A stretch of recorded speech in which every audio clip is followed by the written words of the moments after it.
Naiz irratian, bigarren kafea.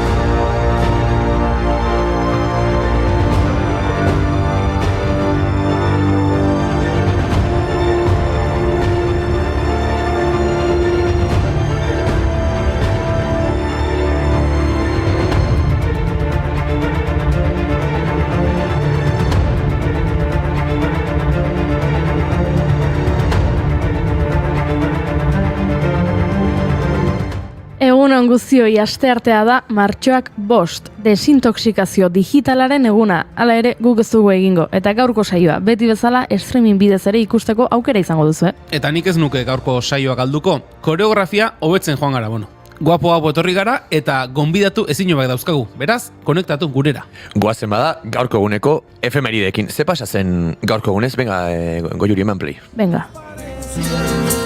De tu querida presencia, comandante Che Guevara.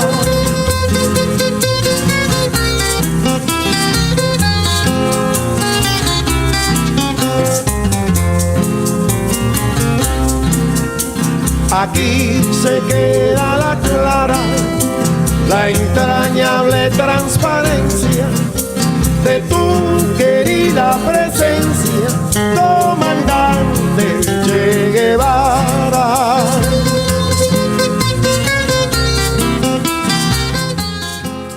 Begira zebitxia, 1960ko martxoaren 5ean, gaurko egunez, Ernesto Che Guevararen argazki ikonikoa egin zuen Alberto Kordak. Ezagutzen duzu argazkia ziur kamiseta guztietan agertzen dena. Bezperan Habanako portuan itsasontzi batean izandako leherketan hildako marinelen hiletan izan zen. Argazkilaria revoluzion egunkariarentzat ari zen ekitaldia jarraitzen. Irudia argitaratu gabe egon zen, Che hil eta iraultzaren martiri bilakatu zen arte. Jean Fitzpatrick, artista irlandarrak argazkia editatu eta irudi bilakatu zuen. Simbolo honen gehiegizko erabilerak askotan edukia desitxuratu badu ere, historiako argazkirik ezagunenetakoa izaten jarraitzen du. Cliché.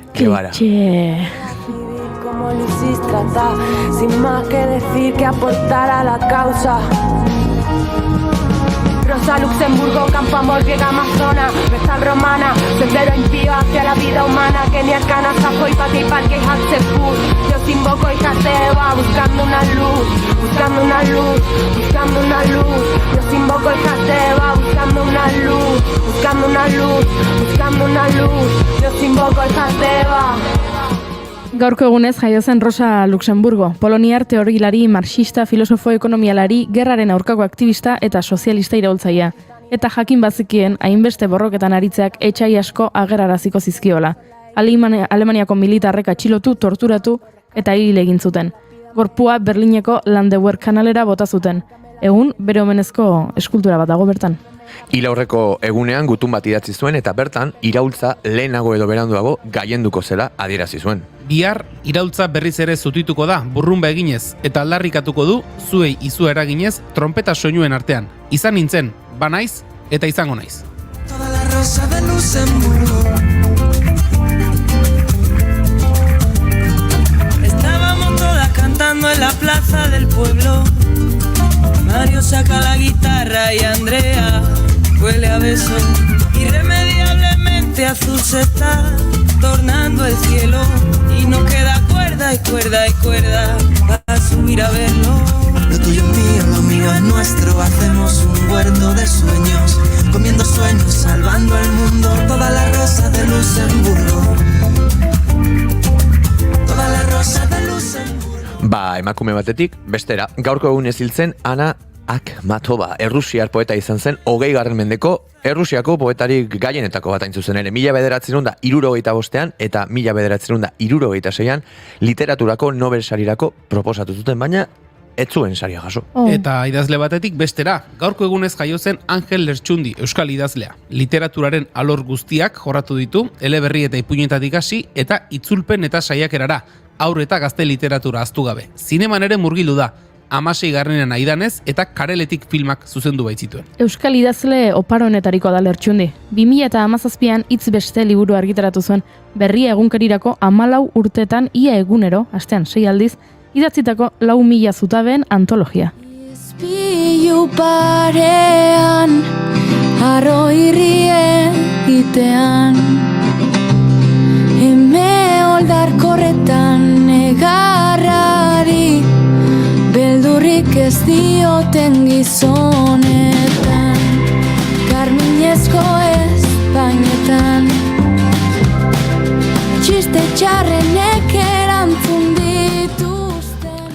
Zutabe hori idaztari utzi zion, baina guk gaurko egunez duela urte batzuk argitaratu zuen testutxo bat berreskuratu nahi izan dugu. 2015ko martxoak 5, klubetik kanpo.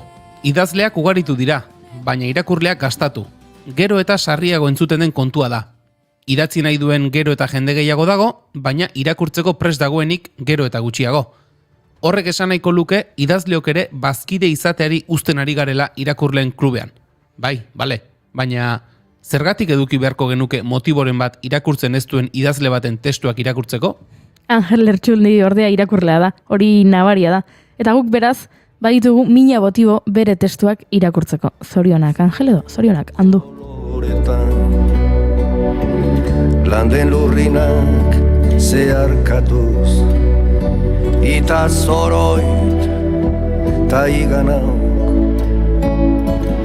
udazken koloretan, landen lurrinak zeharkatuz, ita zoroit ta iganauk.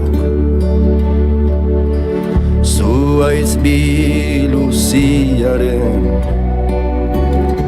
gerizpean orpondo. Guk bere liburuak irakurtzen jarraituko dugu eta baita berak proposatutako hitzak erabiltzen ere. Adibidez, geurtz. Lehengo urtean, iaz. Urte honetan, aurten. Eta datorren urtean, etorkizuna adierazteko ordea, Lertxundik dio ez dugula denbora zehatz hori hitz bakar batez markatzen.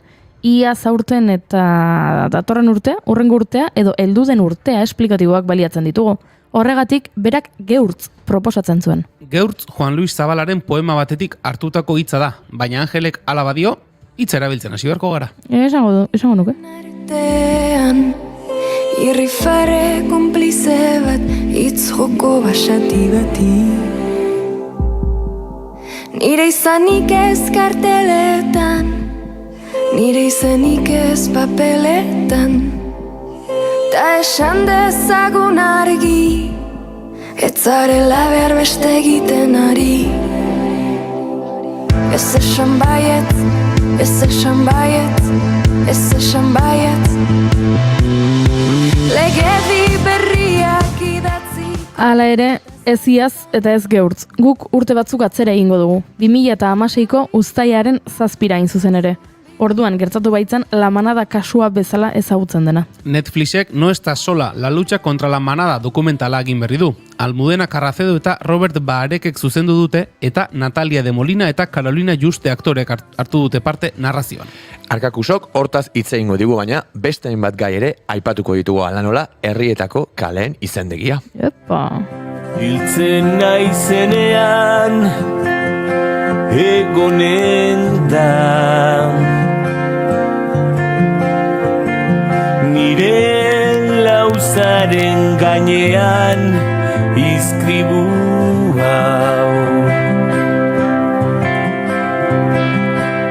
Hemen datzan Gabriel Aresti segurola, Goian Begon Pérez y López marmolistas derio. Maialen Teiabidek aldiz Disneyren gaizkile karismatikoak ekarriko dizkigu. Badakizue, azken finean pertsonai honenak direnak Cruella de Vil, Ursula, Gaston. Nik gaurko azterketa hori ez dakite, gainituko dudan. Seguro ez Julen. Bizibide elkarteko Miren Merino ere etorriko zaigu hainbat gaixotasunen inguruan egiten duen lanaz hitz egitera eta Beñat Garziarekin ere hitz egingo dugu fibromialgia barkatu abordatuz ekimenari buruz. Eta kontutxo gehiago. Esan bezala, etorri gurekin kafe hartzera streaming bidez edo irrati klasikotik. Baina azukrerik gabe, hori bai. Nik dagoeneko lehenengo hartu dut, baina bigarrena hartzeko ere presnago. Nik ere bakarra hartu dut momentuz, beraz, jarri, kafe makina martxan, ez dakiz zertarako baina. Ongi da, martxoak 5 ditu, aste artea da, hau, bigarren kafea da, eta gu dantzatzeko pres gaude. Etorri gurekin.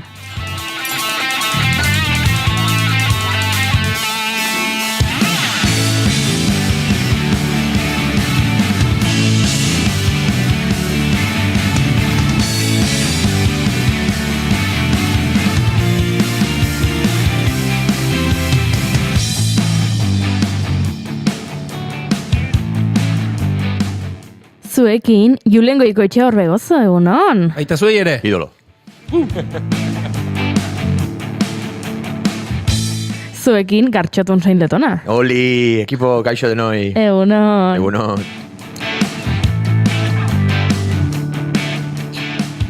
Eta ni Goiuri ez eizarandian nauzue, barku honen kapiteina.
Erantzun ez da nahikoa, baino bazatoz.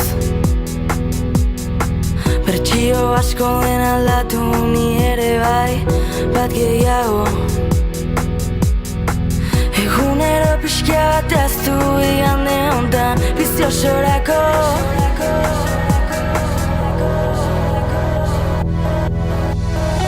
Edozen lekutan, galtzen duzu harima.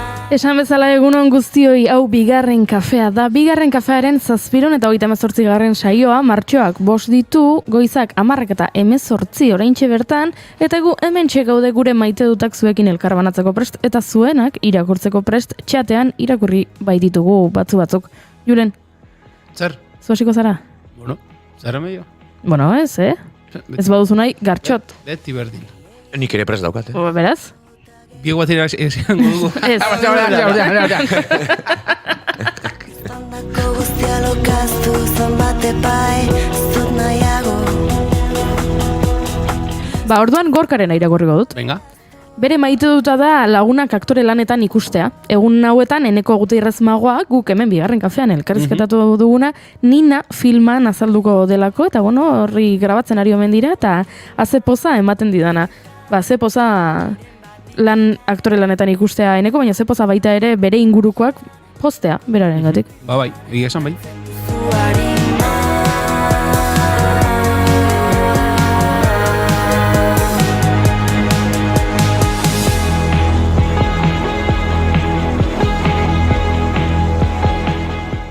Julen hori bai, bota zure maite dut. Bueno, nerea maite dutez bada, gaur ere, beste bat, gehiago.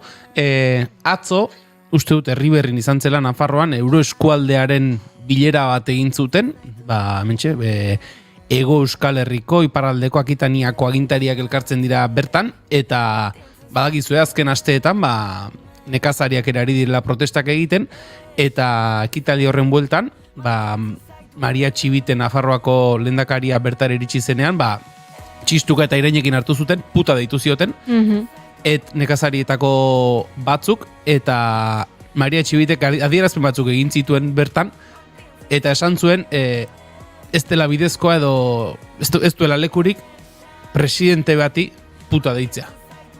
Esaten zuen presidente bati deitzea, noski ez. Beste inori ere, eskerrik asko. Adiezpenak entzun nituen esan nuen, ez dakite. Arazoa da... Puntualizazio hori beharrezkoa zen. Hori da, nabardura hori ez. Arazoa da puta ditu diazuela, ni presidente izan da. Hori da. Ez arazoa da puta ditu diazuela eta kito, edo puta ditu diazuela emakume izan da, edo emakume izateagatik. Ez dela bidezkoa presidenta bati puta deitzea. Presidenta bati eta ez beste inorri. Kaso, nekazarien ekintza gaizki, baina berak ere adierazpenetan ez zuen asmatu eta askotan esaten duguna, ez? Gaur egun inbeste aholkulari eta inbeste historia eta sekito guzti horretan inorketzion esan zer esan behar zuen, akaso?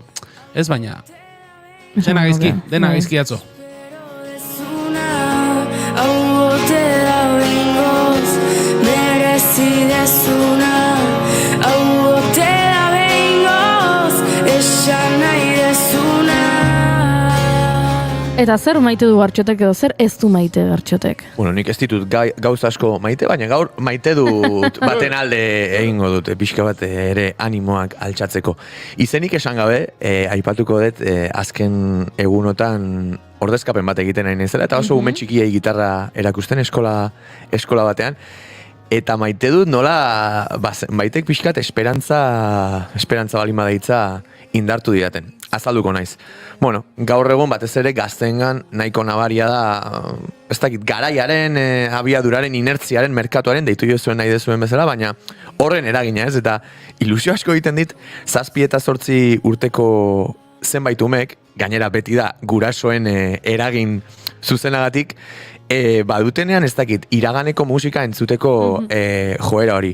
Ojo, norbait egon da pentsatzen, jazta, hasi dia hauek musikariak zea oaindana, ez, ni ere gaur egun ateratzen den musika askoren zalea naiz nostalgiko eterno hoietako bat, baina egia da iraganean altxorra asko aurkitzen direla eta gaur egun dauden joeren artean askotan galdu egiten direla, ez? Gainera, bueno, hemen ere aipatu izan dugu eta badakigu merkatuak nola funtzionatzen duen, zer jartzen diguten begien aurrean eta zerrez. Orduan ilusioa egiten dit eta topatzen ari naiz gazte asko hola beraien ahots txikiarekin ezagutzen dezu Van Halen, ezagutzen dezu Michael Jackson, eta 7 urteko ume moko batek hori esaten dianean, bueno, hemen musika ez da mailakatu behar, eta bakoitzak entzun dezala nahi duena, baina ilusio pixka bat ere egiten ditzen, ikusten dut hor gaztetxo bat, normalean itotzen gaituen, ez dakit, olatu, inertzia edo olatu horren indarrari kontra egiten, ez? Orduan, maite dut, erabatean beraien gusto musikalak ere seme alabei indarrez espero dut ez, baina ez dakit pasatzen eta kontagiatzen dizkietenak zen, bueno, musikak anitza behar du eta altxorra asko daude askotan jarri nahi dizkiguten betaurreko alu hoien atzean, beraz, biba Van Halen, Michael Jackson eta nere ikasle, gustoneko ikasle txiki horiek. Eta nola erantzuten diezu? Zorbi aukera daude. Esaten dizutenean, ezagutuko ez dizkia ikasin nerekin tagoituk eta edo bestela. Hola. Zea ez, behaiekin batera empatizatzea eta nola izaten erantzuten. Biak. Haupa urtzi eta hola, zu atzo jaio zinean eta egia esan, par batzu botaitu pare batek ere moonwalka egin diat, Michael Jacksonen bira zeiteten eta ez dakit, ilusioa egiten dit, ulertzen diazu ez da. Ederra, bai.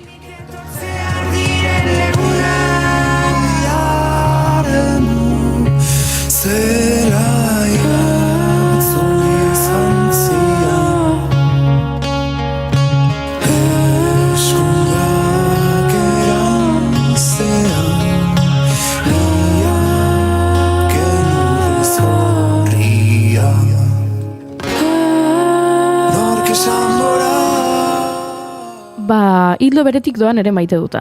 Edo antzekotik behintzat. Ikusi dut Oier Arantzabalek ixan jarri duela, alaba Julek Gorka Urbizuren diskoa buruz ikasi duela, eta gaur autoan abesten gindoa zela elkarrizketa eder bat izan dugu.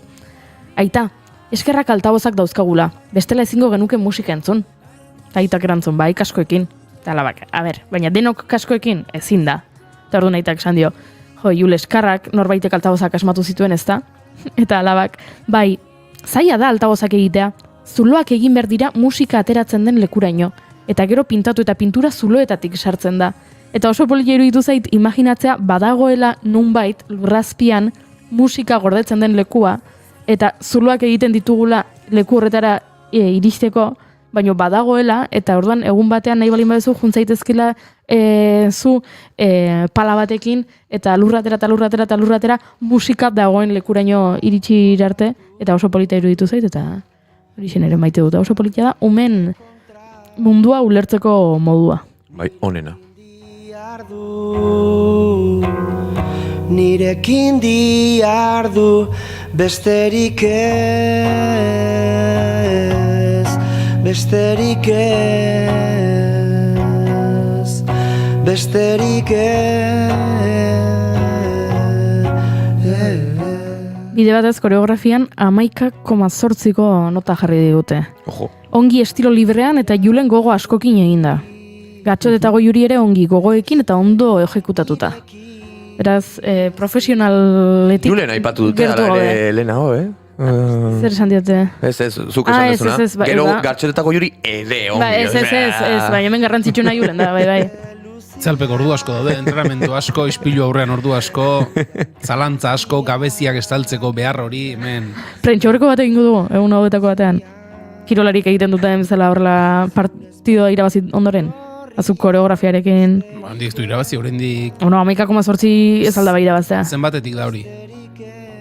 Ja. 22, izango da ez da. Ordo prentxaurreko, bai, ja.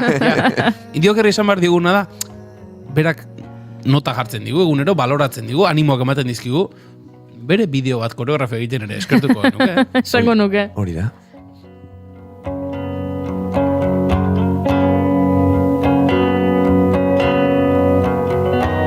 Aurruti banago, zuek baino lehenago, ies egin nuelako da besterik ez. Izotz mendi bat bularrean, Titaniken orkestra hortan, geratu beharra nuen, babestuko banuen besterik ez.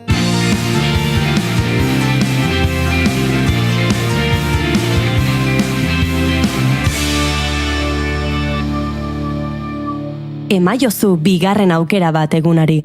Naiz irratian, bigarren kafea.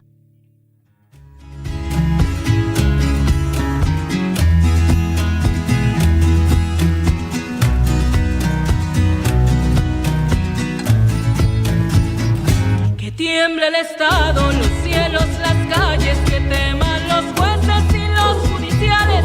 Hoy a las mujeres nos quitan la calma, nos sembraron miedo, nos crecieron alas. Eta gure lehenengo gonbidatuari paso eman aurretik albiste bat aipatu behar dugu. Frantziako kongresuak ontzat eman duelako abortu askatasuna bermatua izatea Frantziako konstituzioan jasotzea.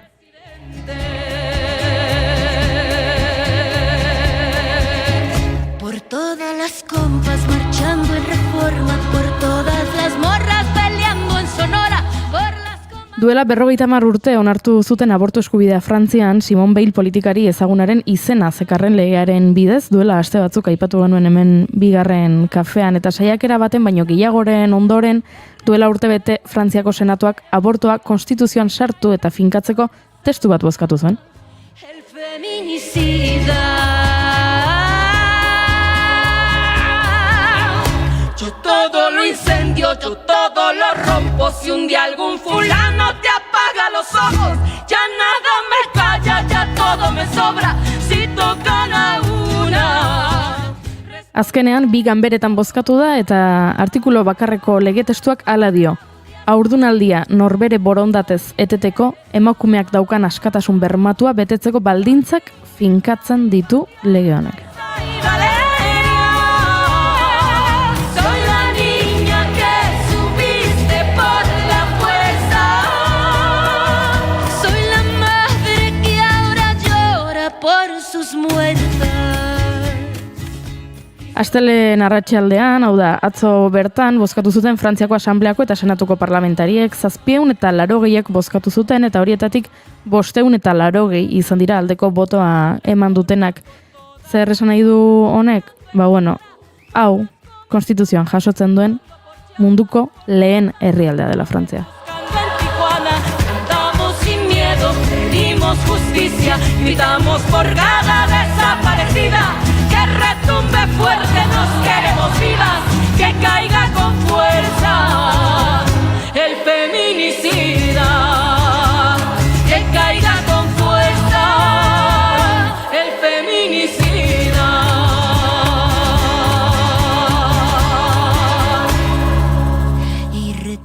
talde feministek festa egin dute, txalo artean hartu dute albistea, naiz eta, inabardura batzuk ere badauden, eta oraindik zaila den eskubide hau eguneko egunean bermatua izatea, baina poztu egin gara albistea entzundakoan, guk ere festa egin nahi dugu.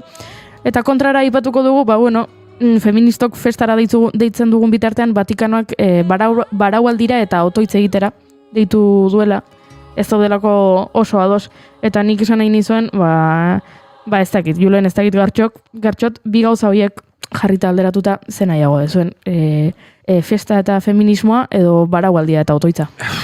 Nik aspaldi komentatu izan dizutuko Juri off eta on record, ni aspaldi jetxi nintzen mundu honetatik, gustora nago, mundu honetatik jetxita, eta Vatikanoaren inguruko aipuak nahiago off record bota zen hemen apaizen bat asaldatuko zaigun eta biharko programara etortzeko baimenak enduko diaten, ez dakit badakizu zen nahiago duen eta gora Vatikanoa.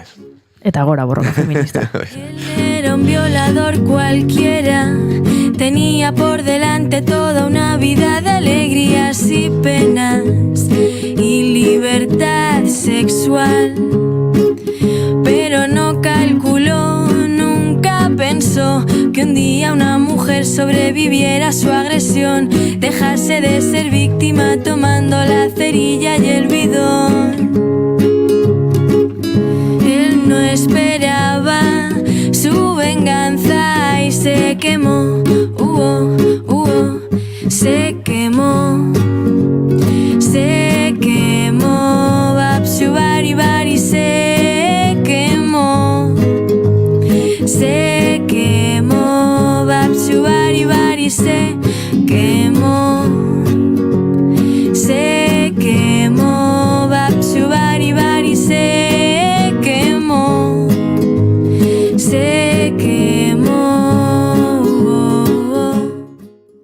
Naiz irratia entzuten ari zara. Bilbo aldea, 92.2. Eta Arabako lautada, 91.5. Donosti aldea, 93.8. Gernika, 96.7. Leitza, 95.1. Bortziriak, 103.1. Urola, 91.8. Goierri, 102.2. Legazpi, 94.6. Naiz irratia.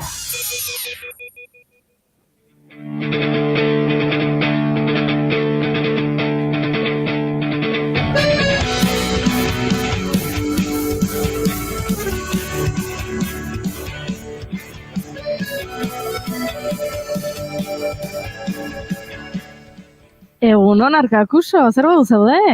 Egunon, ongi, eta zuek, zer moduz? Gumen oso ondo, hementxe. Egia esan, mikrofonoak itzalita, Vatikanari buruz izketan. Ez gabe, ez du kontatuko zertaz, baina Vatikanoa gora eta Vatikanoa bera eta horretaz ari ginen. Iruñezuk zen nahiago duzu, borroka feminista, ala baraualdia. Hombre, ja jarrita niri egunean, baditut 3 gauza, behar ditu dala bai ala bai, bata hitz egitea, bestea barre egitea eta 3. da jatea, horrekin ja dena esan dago. Listo, ya está. Oroitzen nola itxizituzten herriak, inondik inorazioateko asmotan, inork ez du bizi izan dutena, hainbat murgalari. Hala ere, Arkakuso, zurekin askotan barre girotik aritzen gara, baina gaurko lehen gaia ez da oso algaratik sortua. Ez.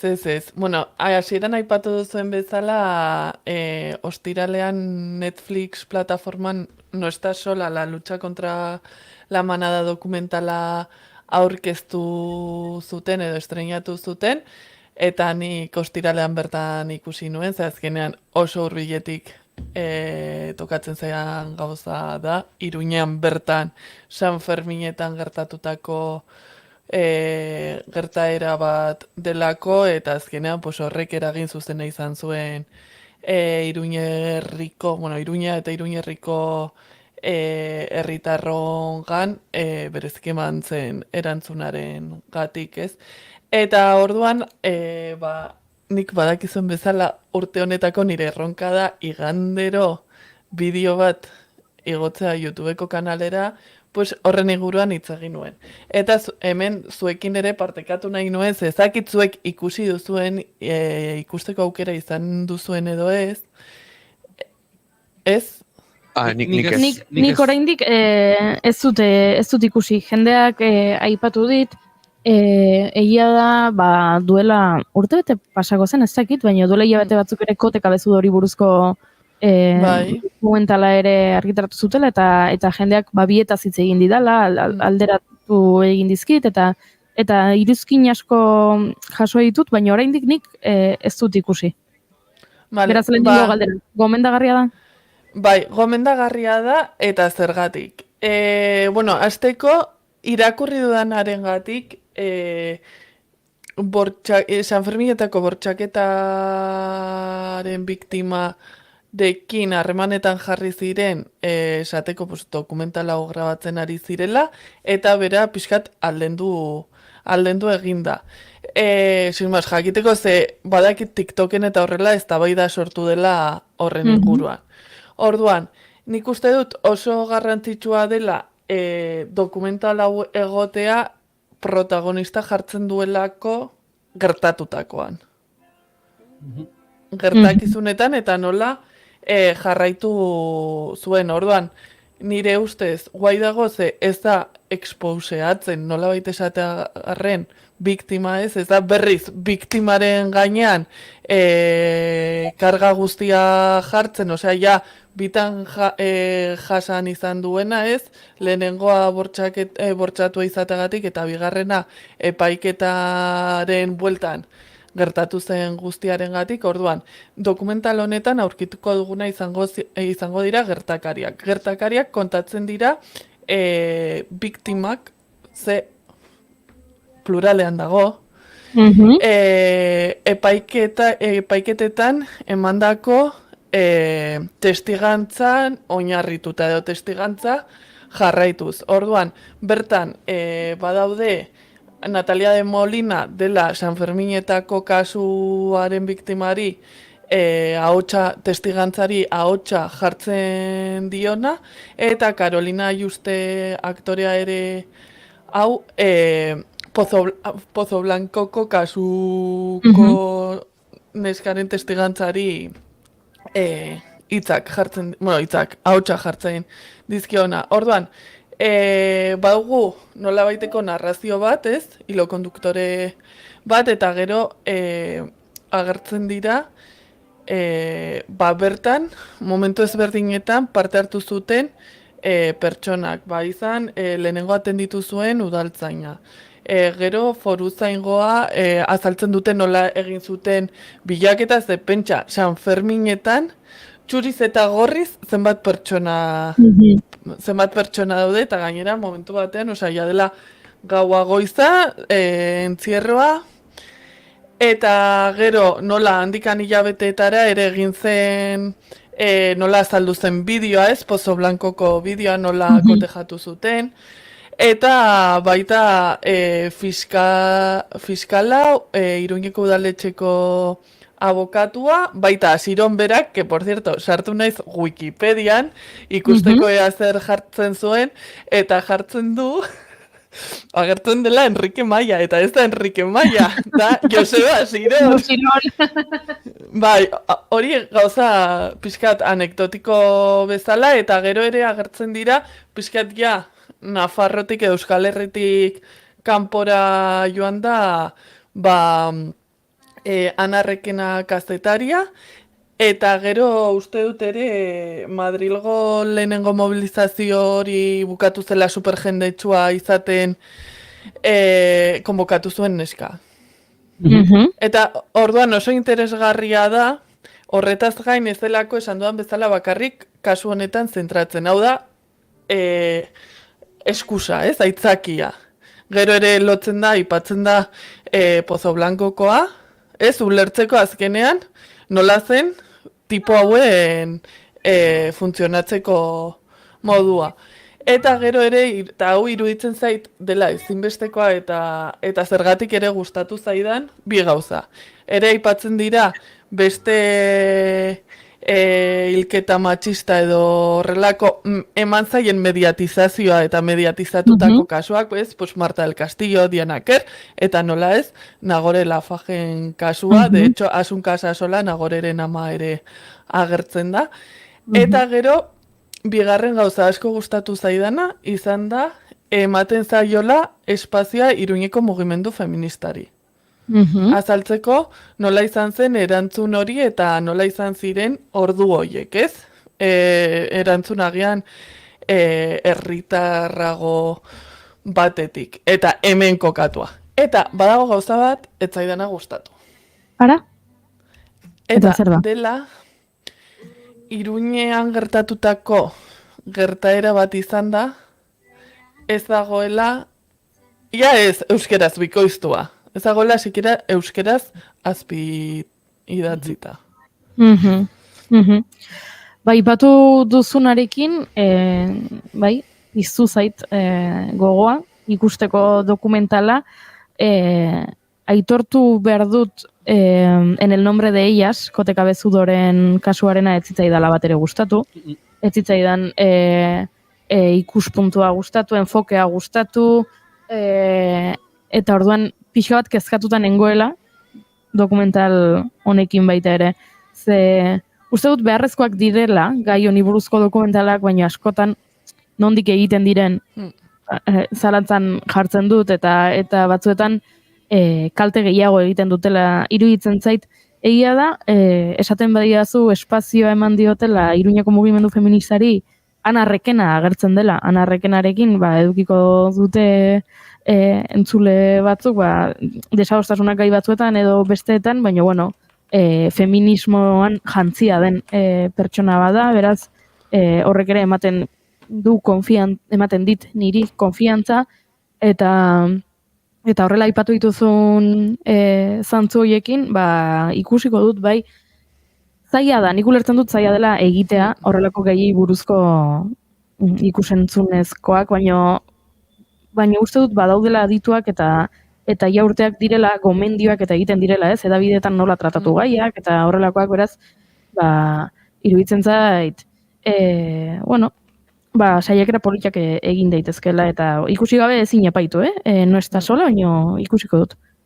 Bai, hemen eskua altxatan eukan. Ni haus hartzen ari nintzen goiuri, orantxe esan duzunaren ari ere, zaila da, eta N gorriak finantziatzen duen gauza batek. Esan dezakegu, Behar du, ez nahi. Vale.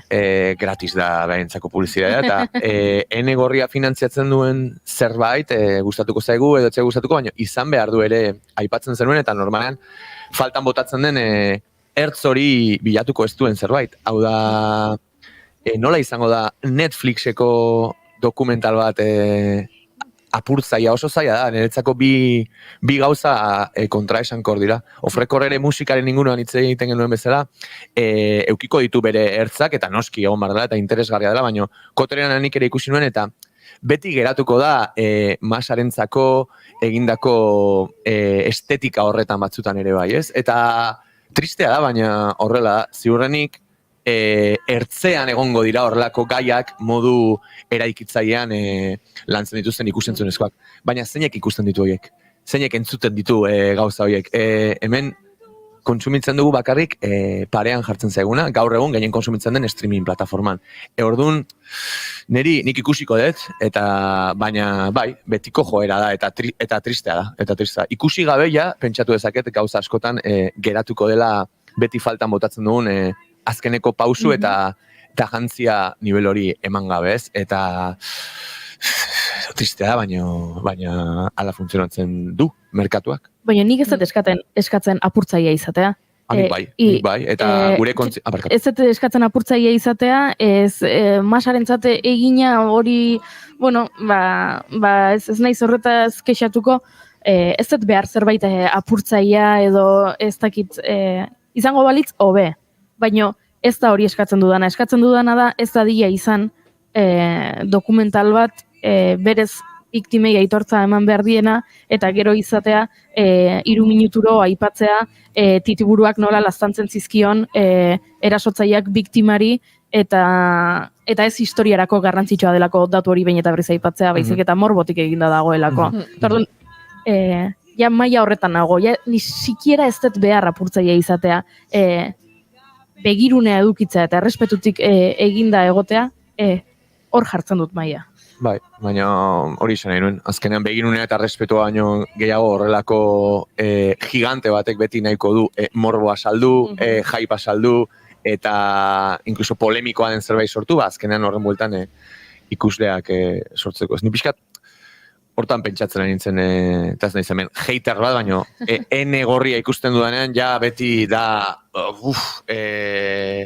vale, a ber nola abordatu duten, eta zuk esan dezun bezala, arrazoi ematen dizut, kasu honetan zer baztertu duten, ez? Hain beharrezkoa den ze ertz baztertu duten, eta pixkat horren bueltan ari nintzen hausnartzen, eta gainera koteka bezu denaren ikusi nuen, eta pixkat bazurekin konpartitzen dute pentsatzeko modu hori, eta ez dakit. Hala ere, ikusiko dute, asteburu honetan dudari gabe. Iruña, hitz ematen dizugu, ikusiko dugu. Ez dakit zeini lapurtuko jo da Netflixa kasu honetan, baina bai, igual goiuri. Ados. Por cierto, ya. Zer erakutsi nahi dugu zugartxat? Erakutsi nion, begira. Labako taza eharra ekarri dut gaur, zen ez dite denbora eman sortiteretako tren hartu behar duen, eta etxetik ziztu biztean ez, eta kaletik ean behar izan dut kafea etzan, lehenengo hemen hartu zen, hau atzoko arrastoa zan, hori ez da kafe bat, baina begira, laban egondako batean erregalatutako taza, eta izugarri gustatzen zaitu. Ongi dugu Iruñekoak izateko. Nik hor ere badut moldaketa bat. Ze nik pertsonalizatu dezaket, badut aukera hori. Ongi egiten dut Iruña izateko. Que no pueda vivir así. Nik ala ere beste gomendio bat daukat zuentzat. Eta entzulentzat, Iruñerentzat, N gorria aipatu dugu, izan zitekeen N gorria, P urdina, D plus urdina, edo H beltza, eta horietan... Galdu naiz, uste Disney Plus bakarik ulertu etela. Ni N gorriarenean erori naiz alako batean, baina gainantzeko eta... H beltz horlegia, ez? Rekalkulando nahi. A ber, da, N gorria Netflix, H beltza HBO, vale. D urdina Disney Plus, P urdina Prime, vale. Eta hoxe, nagusia. Eta naranja ETV3 edo ojo, hor, defentsan aterako naiz. Saturatu egiten da eduki batekin. Zerkin? Bueno, baina Iruene kantak. Baina ez diazu utzi gomendioa esaten? Barkatu. Ez diot ondo... Gero ni azpi gomendioa egingo dut. Iruene kantaken zer den guaia. Iruene kantak top. Bale, oso no. Orduan ere gomendioa da, naiz eta streaming plataforma handi hauek aipatu ditugun, eta zaila den horrelako plataforma erraldoietan, bari ez, ondo egindako, begirunez egindako ikusentzunezkoak topatzea, guk ikusle bezala ere egin dezakegula kriba txiki bat, eta nik komendatuko nieke entzulei horrelako gaiei buruzko dokumentalak eta egiten direnean, edo pelikulak egiten direnean, aztertzeko Google erraminta zoragarria da, eta ikusteko ea gidoilari taldean zenbat emakume dauden, ea zuzendaritza eta ekoizle lanetan zenbat emakume dauden, zenbat feministekin edo adituekin edo akademikoekin kontsultatu duten, eta orduan horrela egin ezakezu kriba, ze horrek ere, historia kontatzeko moduan eragina dauka.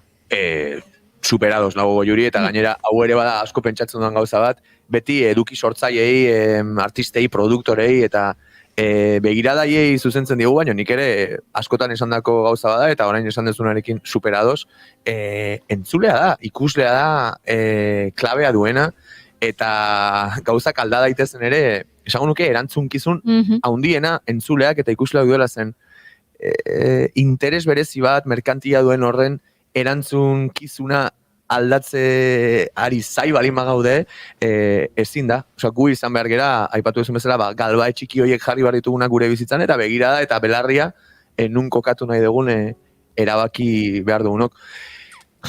Irutzen zait tamalez askotan, eta berriz ere abiadura kontsumitzeko daukagun joera eta beste mila arazoengatik oso zaila egiten zaigula, eta parean jartzen diguten hemen streamingen bidez ikusten ari direnak ikusiko naute, parean jartzen diguten hori bakarrik kontsumitzen dugula, baina bai, kriterioa gure buruari guk zor diogu, eta ez dugu besteengan bilatu behar, azeke ados, ni saiatzen naiz nire neurrian, kriterio hori gauza guztietan jartzen, baina egia esan ez da erresa, gauza kontrastatzea eta autori egitea, baina bai, superados. Eta Iruñe, gai gehiago aipatu nahi zenituela esan diguzu, eta horrela, azten gara gu izketan, gai bakarrarekin, hueltakata dantzan, eta itzulipurdika, eta hortxe geratzen gara, baina gai gehiago badituzu. Bai, adibidez, zuek ezagutzen duzuela kaleren bat izen graziosoa edo kuriosoa duena. Bai, Tolosan badugu letxuga kalea, adibidez. Jendeari nahiko barregarria iruditzen zaiona.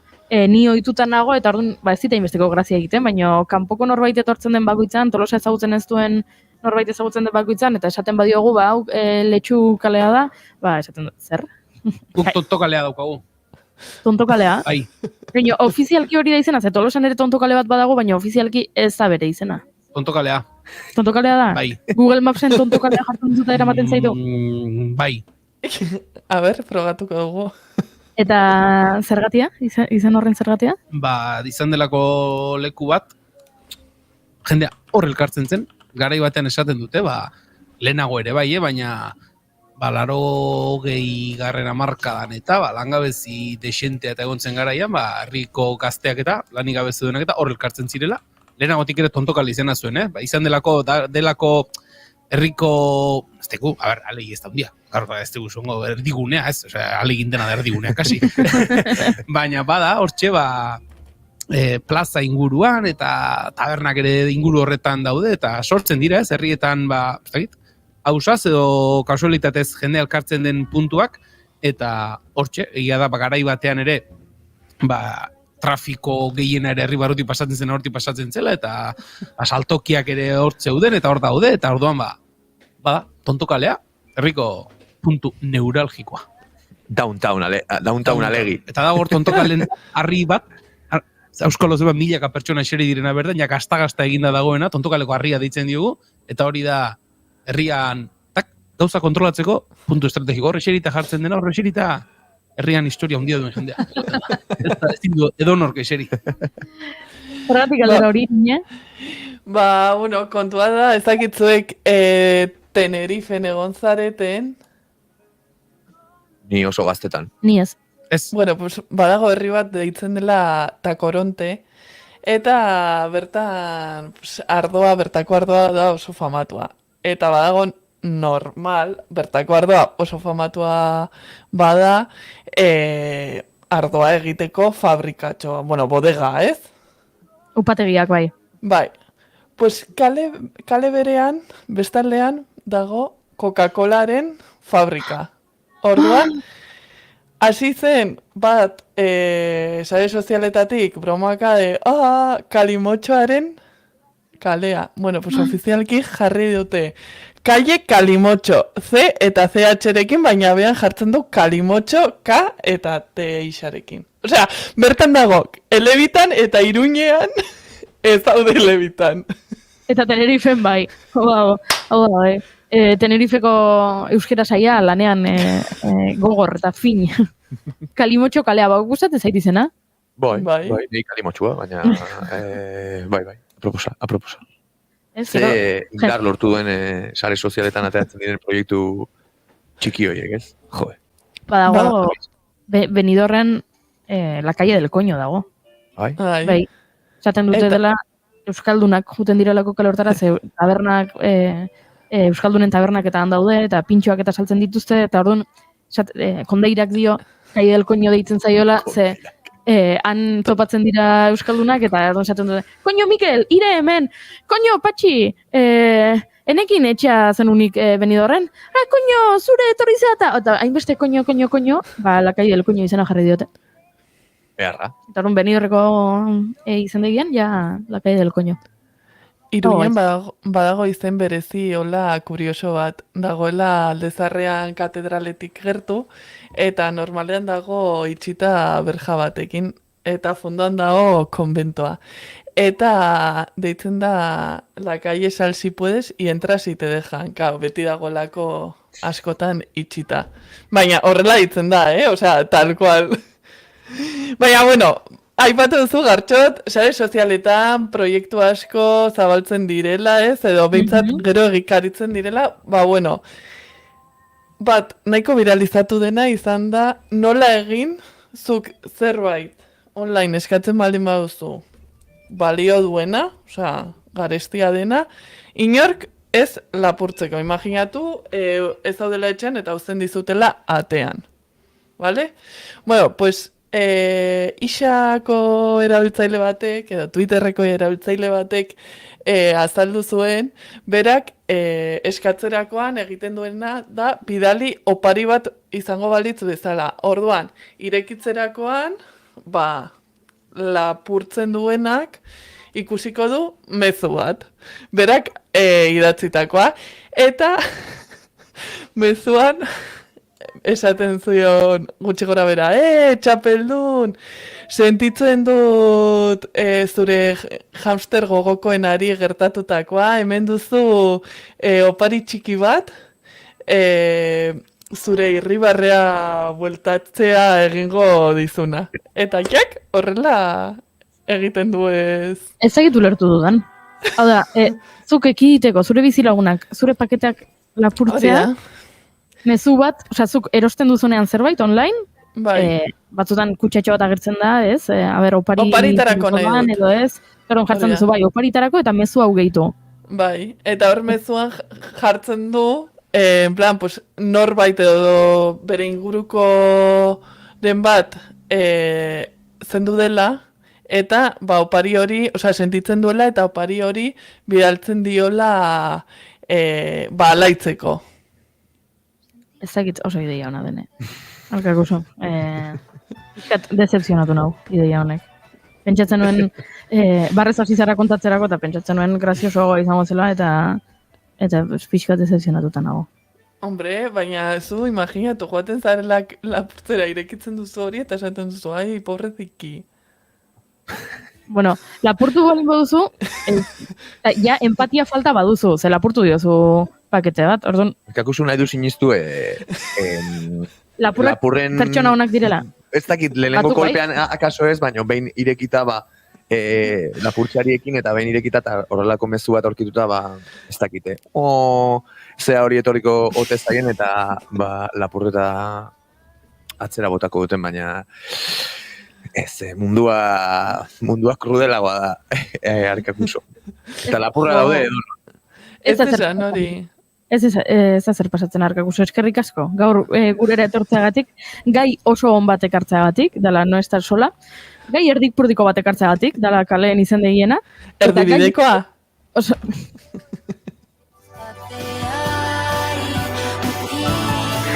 Ya está, Arkakuso. Agur, beste batean egongo gara elkarrekin, hor uzen zaitugu, egin beharrekoak, guk gauza garrantzitsuagoak ditugu aipatzeko, eta bagoaz aurrera, ze honela, zuekin ezin da. Agur! Ez dakitzu zer irakurri eta gomendio bila zabiltza? Uluka podcasta naiz irratia. Ostiralero, arratsaldeko 7:00. Literaturaz bai, baina ez da hainbeste.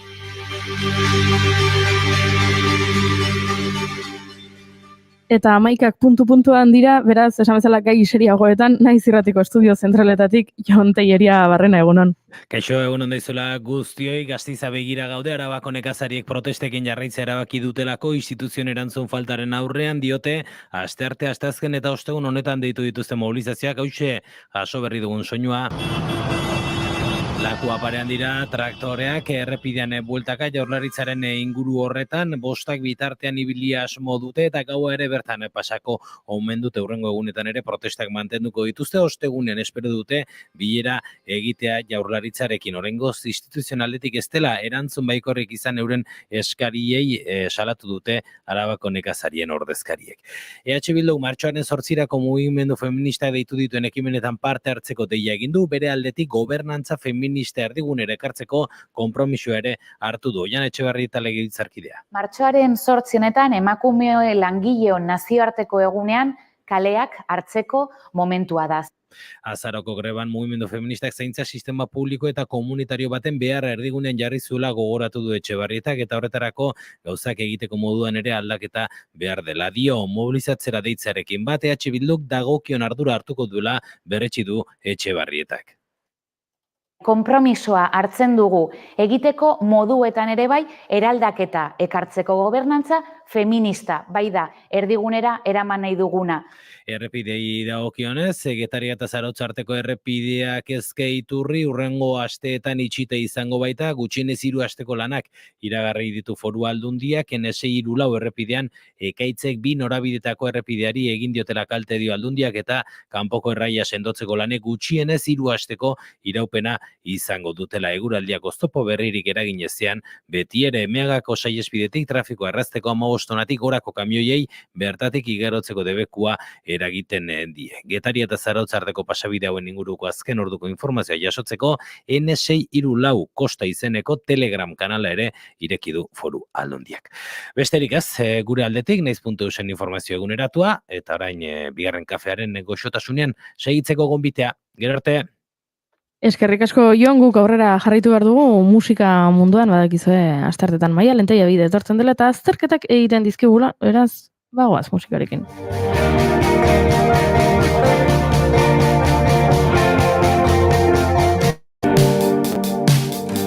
Minutu bat goizero ispira begiratzeko zugaltzara aurrean ikusten duzuna bizitzaren orbainez kositak orpegian irribarrerik margotzen ezenean denbora isilutakoen oi hartzuna besterik ez da.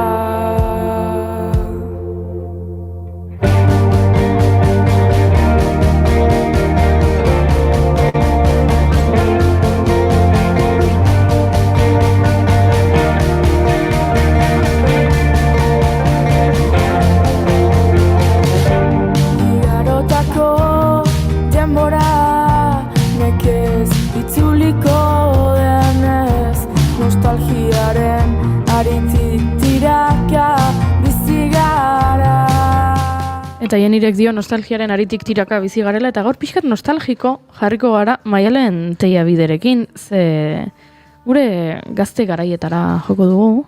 Oraindik ere gazte gara. Ume garaietara. Hori da, ume garaietara. Bueno, barkatu oraindik ere.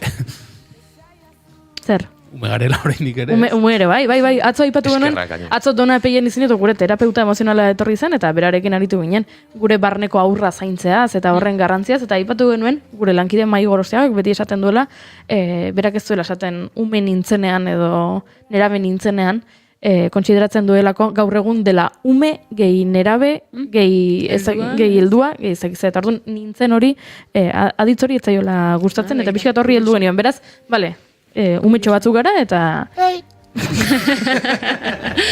Eta hendik etzaigu hau txaldatu. Nik leno entzuten egon naiz maite dutak eta idan eta gartxoten entzun dut. Eta... Joian ez akoratzen ze botaten, botaten. Umeekin. Musika eskola entzun dela eta umeek... Bazekatela hori Van Halen entzatzezu ez dakizer. Bira, nik Iruñan oin dela aste batzuk, astelenetan ematen diot, musika astapenak 4 urteko umen talde bati. Eta dago ume bat, Inigo, ala oso ume berezia. Eta ite dut dantza oso raro. Oi. Osea, oso raro iteu dantza, baina... Gure Iñigoko ezela, da berezia eta iten du dantza raro. Baina, bueno, kontua da, emateu, ez dakit, emateu zehose sartu zaiola kamiseta azpian da, dantzatzeu oso raro. Eta halako baten, galetu nien, plan, ze musika nahizuek gaur jartzia? Eta esan zuen, nik nahet Michael Jackson. Da nik, plan, a ver, nondi guazen? Bai, 4 urteko ume batek dakan ahoskerakin. Michael Jackson. Da, esatu, daka, txapel bat, eta egiten du horrela dezakizer denik. A ver, jarri nuna bestia Smooth Criminal, zan. Smooth Criminal. Hoi jotzen dugu gitarrakin. Tiki, tiki, tiki, tin, tin. Horia, Ani, are you okay? Ba, kontua, ume horrek irailetik Smooth Criminal dantzatzezun edo zertako, baina nik enekin, enion ulertzen. Eta behingoz ulertu detu mia da, ulertzitut dantza pausoiek nondik datozen. Ze musika jarri nun momentuan, hasi zan full Smooth Criminal koreo osua, más o menos iten, da son, bale, ume hau da, osea, super aurreratuta bestekin konparauta. Nik uste nun atzian zeola, baina ez, bere psikomotrizidadia oso aurreratuta da. Michael Jackson asko gustatzen zaite. Michael Jackson. Eta ordundik, pues, noiz behinka, pues, Michael Jackson jartzen diet. Esan nien Thriller jarriko niela, baina igual beldurra mango ziela. Eta esan zuten, bueno, baina, esan zuten, vamos a aguantar como campeones. Kukinos. Bai, 4 urte, tio, kiston xalabak. Baina, bueno, gogorara zidiazula, eta bai, nike bai badazkatolako ikasdiak. Eta eskerrak, zurietzaizu pasatzen... Esperantza pixkat ematen. Bai, da esatezu, hau ez dut galdu ber, hau ez da, ez da, nola, no se tiene que corromper, holako zerbait, osea, jarritu ezala hemendik, mesedez, gurasoek influentzia ona aidea izaten. Ze bestatzek eskat, osea, 8 urtekin, alezu jarri bat bani, ez. Eta pianorako gutxio, ez. Osea, ya está, es lo que hay. Baina, bueno, en fin. En fin, gure barneko aurra aterako dugulo. Bai. Cruela de vil, no te haga chistoso. La carne de gallina te pondrá. Cruela, la dama araña bien podría ser. Roger, por Dios, te va a oír. De un circo o de un vodevil. Zer da, Maialen? Bueno, dena dakigu. Ez gaur ez dago galderarik. Hau ez dago galderarik, hau da Cruela de Vil. Cruela de Vil, hau da 101 dálmatas. Ez dugu peli honen inguruan hitz egingo, lehen aurreratu ezuen bezala. Disneyk ditun gaizkileen inguruan hitz egingo dugu, ze oso karismatikoak dira. Eta nik uste, nire iritzi pertsonalian, abesti guaienak dazkaret. Beti dia pertsonaia interesgarrienak, ez? Pelikuletan orokorrean gertatzen da, ez dakit Batmanen ere bai, ez? Osa ez bakarrik Disneyeko pelikuletan Joker interesgarriagoa da, Batman bera baino. Nik uste dut gaizkiak beti direla... Bai, interes geixo sortzen dut. Baina...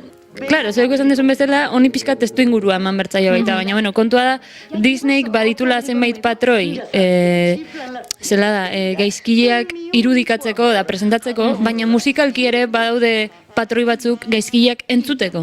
Eta horren inguruan nahiko nuke jardun. Ezakit gaur edo urrengo astian, ze infopila tegin ator gaur. Orduan, pues bueno, aldo nengo dut. Bai. Da, zuek esatezu nien, isildu gonez, da, listo. Gaizkile existentzia Disney unibertsuan.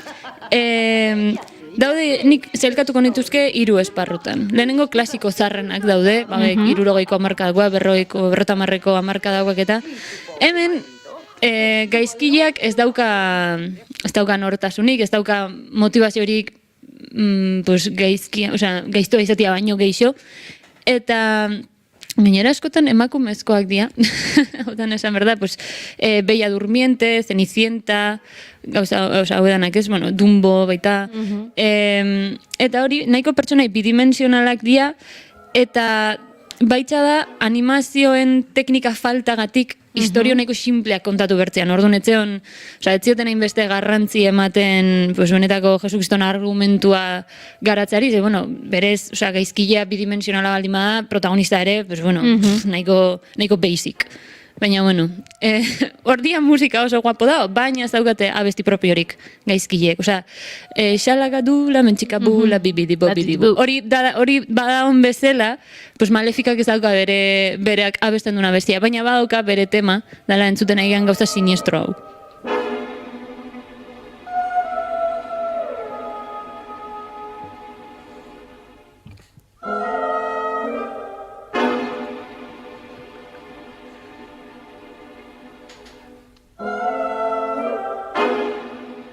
beldurra ematen du, Pixka, bai, da oso misteriotsua. Ondo dago, helburu hori da. Helburu da beldurra ematea. Nahiko, ezin egona sortzen duen musika hau, gero pixka handiago tuiten da eta hori dana, baina bueno, nola ez dituten, gaur audioak nahiko akotatuta ekarritutze, bestela eske hemen ongaitezkea bestia jartzen da, ez dugu inoiz bukatzen. Gero, dator nik uste, gaur hau da, nik uste, mamia dala, 80ko hamarka da. Alan Menken and Company, dala musika honen kompositorea. Gaizkiek nortasun eta motivazio definituak dituzte, eta honengatik precisamente gogoan garriagoak bilakatzen dira. Gogoratu iten dituzu pelikula hauetako gaizkileak, eta askoz ere divertigarriagoa dira. Gaina, nik uste gaizkile guztiak daketela alderdi komiko bat, Disney pelikuletan nolabait. Gaiztoak diazen bezala patetikoak ere badia nolabait. Ze, bueno, baita ere, moralina hau eukibar dute ez, gaizto izatea ez dago ondo, da, gizton ridikuloa inaldezu. Moralina hau da, baina, bueno.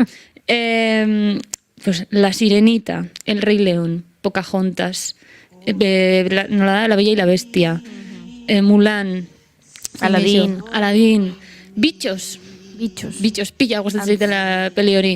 Zein gehiago, baina txeskite torko, baina bueno.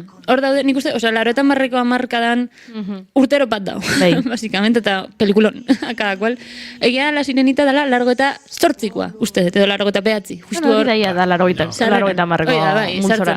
Eta 2000tik aurrera hasizian bigarren zatia egiten, edo hirugarren zatia incluso. Que bueno, ez diala hain memorabliak, onak dia lehenengoak, gauzak dia zen bezala. Entzuten nahi barkatu, baina egin daiteke aitortza bat, eta mesedez... Ez ez epaitu izan nahi. Badakigu, gatxot, ez dituzula ikusi. Ez. Justo, gainera kantatzen nahi naiz, eta leno komunetik ere hori kantatzen nahi naiz, baina ez ni oso Disney zarea naiz, baina justo, esan behar nuen, La Sirenita bada pelikula bat, zatika ikusi baina, ondo goratzen naiz, ez inoiz hasieratik bukarara ikusi. Ezagutzen ditut pertsonaiak, ezagutzen ditut...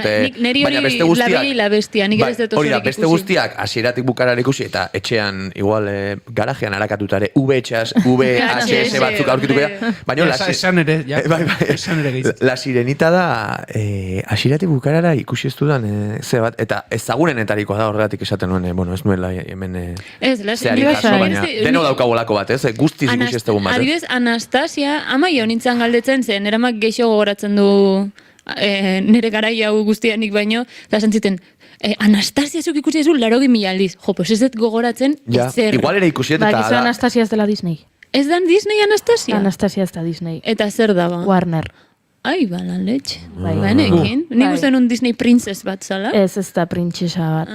Ez, da Warner, ez da Disney. Bale. Aladdin ikusi nun oain dela gutxi pixkat gogorarazteko. Asko gustatzen zait Aladdin. Igual ne favoritua, Rey Leonekin batea. Igual akasorek gehien ikusietena dalako. Neretzat Mulan. Mulan ikusi dut. Mulan 80.000 aldiz ikusi dut. Aladdin jarriko nukela topean, ez? Nik Mulan. Baina, bueno, hemen bakoitzak, pues hori, gustos kolores. Hori da. Aldegu jarri... Confía en mi hori. Hori da, da K, el libro de la selvako sugea, eta ez da pelikulako gaizkila como tal, baina ez da pertsonai on bat ere, eta nahiko abesti raru badaka. Vale, entzun dezagun. Baina, nik uste ezaugarri batzuk betetzen ditula. Confía en mí, solo en mí. Ven acá y confía en mí. No te me caigas, dormirás. Yo velaré junto a ti, rondaré. Hemendik ata daiteken moraleja da, inork confía en mi. Abeste man maizu, ez inkaso, ez konfiatu. Egia da musikak, doinuak bultzatzen zaituela mugitzera zuzeu sugea bezala, ez? Hori da. Oso ondo bilatuta. Hori da melodia kromatikoa delako. Osea, bueno, melodia menor bat da, baina giro kromatikoa egiten ditu. Eta hor daka grazia. Osea, hor sugearen ese hori markatzen dizu nola baitez. Eta gainera gero baita zarata, oso ondo interpretatuta dago, eta musikalki ere oso ondo hartzen du pertsonaiaren esentzia dela, sugan nazkagarri bat. Sin más. Nei sugeak, kriston beldurra. Neire bai. Nei pixkate bai. Kriston beldurra. Nei uste dut... txikienak bai beldurra ematen. Munduan beldur gehien ematen didan gauza dela. Sugeak. Nere fobia nagusia sugeak dira. Nei pertsonak, baina gero animalia zer nioan, marrazoa ere beti izan da, nere... Ostrai, esai urbildu... Bueno... Niri sugeak gehiago. Bai, sugeak bai. Kokodriloak baita. Sugeak gehiago, ez nik sugeak. Bai, nei sugeak. Gainezke sugeak, bai uretan da, bai lurrean, eske zoitz bat igo dezakete, aurkitu dute, aste hontan munduko sugerik handiena. Berriro? Bai, urazpian bizi da, eta da... Urtea baino luzeago, esan dute, ez?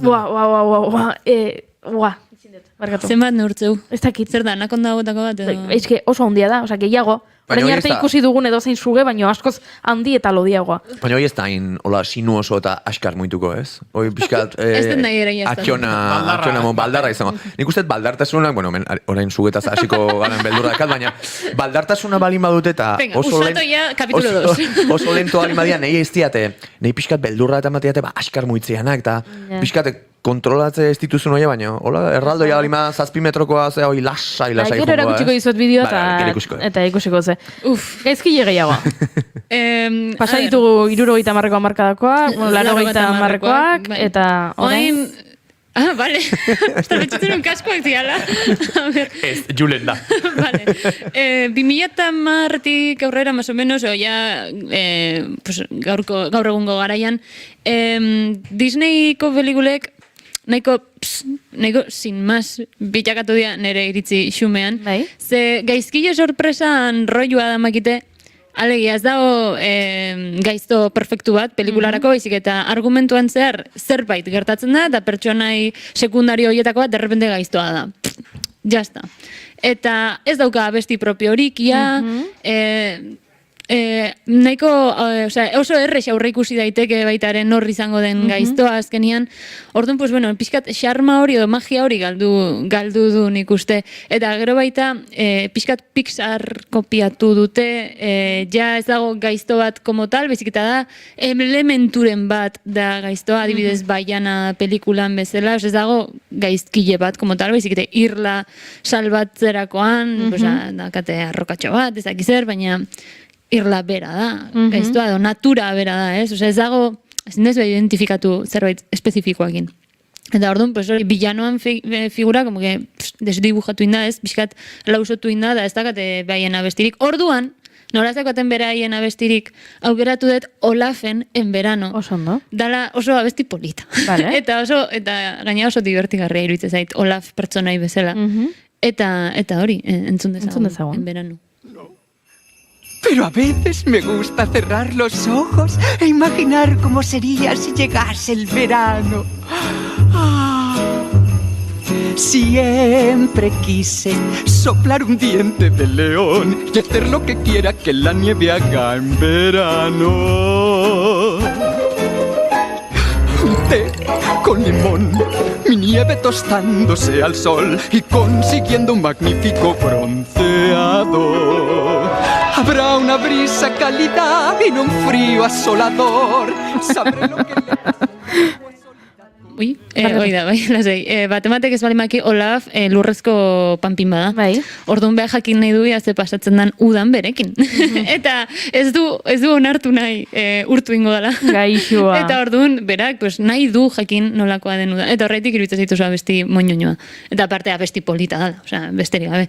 De hecho, bai gertatzen da Disneyko abestiekin, alde klasikoa hauzen dute, oso poperoak bilakatzen dira, orduan, hor baita ere estetika musikala ere asko aldatzen da, baina adibidez abesti honek badaka oraindik antzinakoen kutsu hori, eta horregatik gustatzen zaita asko baita, baina Olaf pertsonaia, da pixkat, da delulu, da delulu eguneko egun, orduan ezakit, eta oso muñoñoa da, pelikulan zer zein duna ezun pertsonai bakar, berdin dit Elsak, berdin dit Anak, Olaf ondo ondadila, eta jazta. Eta Frozen nik ikusi nun oin dela gutxi. Eta Frozen 2 ikusi nahi nulako, ikusi nun Frozen bat, Eta, bueno, pues decepción absoluta, baina, bueno, no pasa nada. Ez da pasatzen? Hori da, ya está, ez dago besterik. Pues hori, pues es lo que hay, eta ya está. Ari nintzen pentsatzen, gaizkileen evoluzio honek, bere erantzun antropologikoa edukiko duela, ez? Hasiera batean gaizkileak ziren gaizkia egiteagatik eta kitxo, gerora gaizkileak dira zerbaitengatik, ez? Gaiztoan naiz nik ere Sabanako erregea izan nahi dudalako. Bueno, desterratu intzuten Eskar. Horregatik. Eskar. Ere favoritua zen gaina. Barkatu, pizkat sexia Eskar, baina, bueno, ya está, esan dut. Barkatu, Eskar sexia? Pizkat bai. Eskar? Pizkat bai. Pizkat ez asko. Zinba geixo, baina Eskar baitare. Zinba gehiago, baina... Ta nala ere bai, baina, bueno, ya está. Nala da, zora garria. Vale. Zesan behar hori, gerora, gaizkileak dira, baina zerbaiten gatik, ez? Eta uste dut pixket gizartean ere aldaketa horiek egin ditugula, ez? Osa, jendea, inkluso ikusten dugunean norbait lapurretan. Lapurretan ari da, baina ez lapurtzea gustatzen zaiolako eta gaiztoa delako bakarrik. Zergatik ari da lapurretan. Aztertu ezagun testu ingurua, zergatik. Eta orduan, horrela ere, Disney ere, zentzu horretan adatzen joatzen, eta orain zergatik ez zauden horrela gaizkile papera egiten dutenak, edukiko du. Hori norbaitek azaldu beharko dugu, galdetuko dugu norbaiti. Hori horren erantzuna ez dut topatu, baina bai topatu dut, orain komentatzen nahi zinanan, ez dakit, horrelako justifikazio bat edo. Zerbait euki behar dugu kontuan da gaizkileak oso karismatikoak diala. Eta kontua zergatik, printzipioz nahiko gorrotagarriak izatera iritsi daitezke, baina ordean nolabait konektatu iten dezu gaiekin. Antieroi puntua daukate ez, eta orduan hor bi galdera sortzen zitzaizkiten nahi. Alde batetik, zergatik miresten ditugu eroiak, eta bestaldetik zergatik daukate karisma gaizkile horiek. Orduan, lehenengo galdera, zergatik miresten ditugu eroiak. Makiaveloren printzipio batera jun berdeu, nire iritziz lehenengo, dala, Makiaveloren iritziz, gizabanakoa gaiztoa jaiotzen da, eta gizartak egiten duena, ez? Etikaren bitartez, etikaren jakinduria horren bitartez. Orduan, berez, eroien gandik miresten dezuna ez da behaien muskuloak, behaien indarra eta hori dana, baizik eta behaien etika indartsua. Beraien ongizatea sakrifikatzen dute norbanakoaren gainetik, ez? Eta badakizu, ikuso bezala, zuk etzenula horingo, eta gehiengoak ez dare. Orduan, hori da eroia bilakatzen duna. Etika indartsu horrek, eta hori nire printzipioak, nire ongizate albo batera uzten dut, guztionaren gatik. Ordea, gaizkileek edo gaiztoek motivazioak dituzte, motivazioiek nahiko interes handia sortzen dute, eta horrek ja engantzatzen zaitu. Eta ze gertatzen da, interes horiekin edo motivazio horrekin nolabait empatizatu dezakezula, baina ez dezu simpatiarik sentitzen, alegia. Ulertzen dezu, baina ez dezu bidea aprobatzen, nolabait. Osa, lo del fin justifica los medios, ez zaude hor, etikoki ez dizuen kajatzen, baina, eske, nire bai olako zerbait ingo, nire bai nire manadatik botako baninduten hor nire lehoi taldetik, eski igual nik bai estatu kolpe bat antolatuko nuke, edo beste zerbait ingo nuke, azkenian Mufasak Eskar abandonatu intzun, hor goze ziltzea kondenatu zundai dana, ulertu berda, gaizki tratatu dute, gaztelanezko, lo entiendo, pero no lo comparto bat. Hori da, bai, orduan. Ulertzen dut, Eskarra serre egotea, ez nuken ere anaia akatuko. Hori da, etzen nuke fratizio bat. Baina ulertzen dut aserre egotea. Hori da, ordan, pues bueno, hor empatia sentitzen dezu, baina ez simpatia. Eta horrek gehiago konektatzen zaitu gaiztoarekin, eroiarekin, baino, eroiak badakizu ondo ingo dula. Osa, badakizu oso straightforward, esaten den inglesez, badakizu zein dan bere bidea, eta pues igual bere momentu honenak eta txarrenak izango ditu, eta horrek bai pelikula interesgarri nola baititzen du, ez? Baina bestela Joker askoz ere interesgarriago da Batman baino.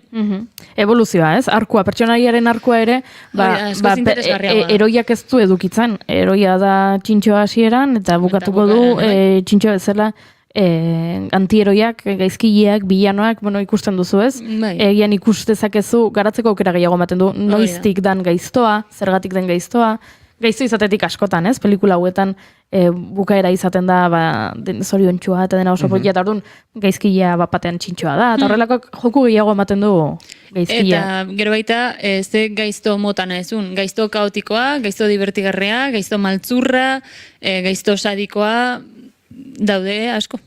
Eta horrek bai joko gehiago. Ni harrituta nagozen, bota ezun esaldi bat, gizabanakoa gaizto jaiotzen dela eta gizarteak hone egiten duela, nik hori betidanik pentsatu izan dut, eta uste nuen lehenan nintzela horrelako zerbait pentsatzen zuena, baina Machiavello hoi beste tipo zein dan investigatu berdetzen. Filosofoa, pertsona makiabelikoa, esaten Machiavello nahiko tipo...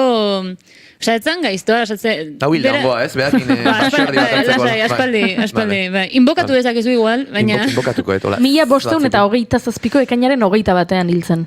Ah, bueno, Aspaldi. Iabete batzuk, Kauen.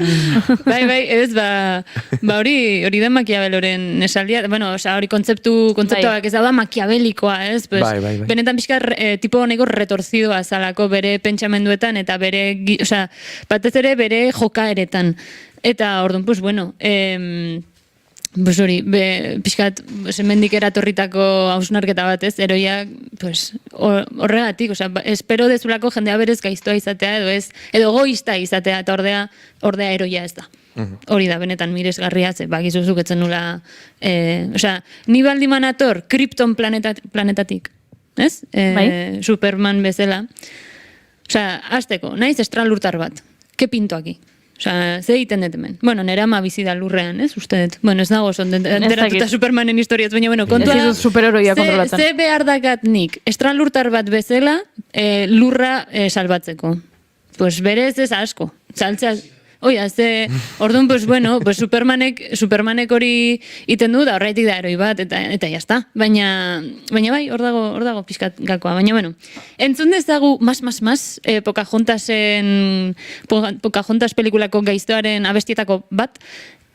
Berez, Pocahontas batean ez da hain gaiztoa Radcliffe gobernadorea, baina bigarrenen gaiztoagoa da. Ordea abesti hontan bai nabaretzez izkioia zenbait gauza. Vamos, un simple túnel y venga, sin descansar coge un pico chico, hunde la pala, saca de esas piedras que brillan igual que un rubí. Es oro y hay más.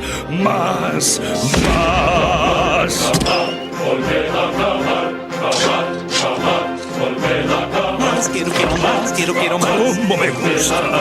Quiero más. Oro sin más. Quiero más. Hay más que nunca. Por fin sé que voy a triunfar. De vuelta al hogar. No soy... Ez dakit nabaritu dezuten nola esaten dunean iai oroaki más nola musika ilundu egiten dan. Eta gero berriro alaitu iten da musika, hor, kompositorean aldetik, oso fina eta abeslarian aldetik baita ere oso fina nola, abarizia entzuten dan segundu horietan. Berez, bera konbentzitzen saiatzen dabil, bere langileak, ez, minata juteko, eta lanian azteko, deskantxuri gabe, esplotatzeko, vamos. Eta, claro, justifikatu inberdu zergatik, baina ez du nahi berak langilek nabaritzea, pues beretzako izango dela guztia, ez?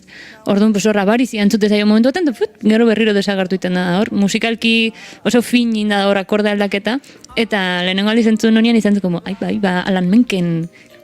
Nik aipatu behar eta lehen aldiz esan dezula, aipu txiki bate, baina Pocahontas izan zen, nire bizitzan, 85an estrenatu zuten, zergatik gogoratzen ez honetaz, lehen aldiz estatu batuetara joan nintzen urtea izan zen, eta gaur egun oso ohikoa da, ja denak dakigu marketinga zer den, produktuak, zinema arraldoiak, baina, bueno, gauza guztiak onera, 10-15 urte beranduago iritsi ziren horretan, 85an nik 7 urte nituen, eta Pocahontas izan zen lehenengo gauza, sentitu nuena pelikula batek merchandising zuela, nik ekarri nuen estatu batuetatik, nola zen, beste hor animalia bat badago pelikulan, mapatxe moduko bat,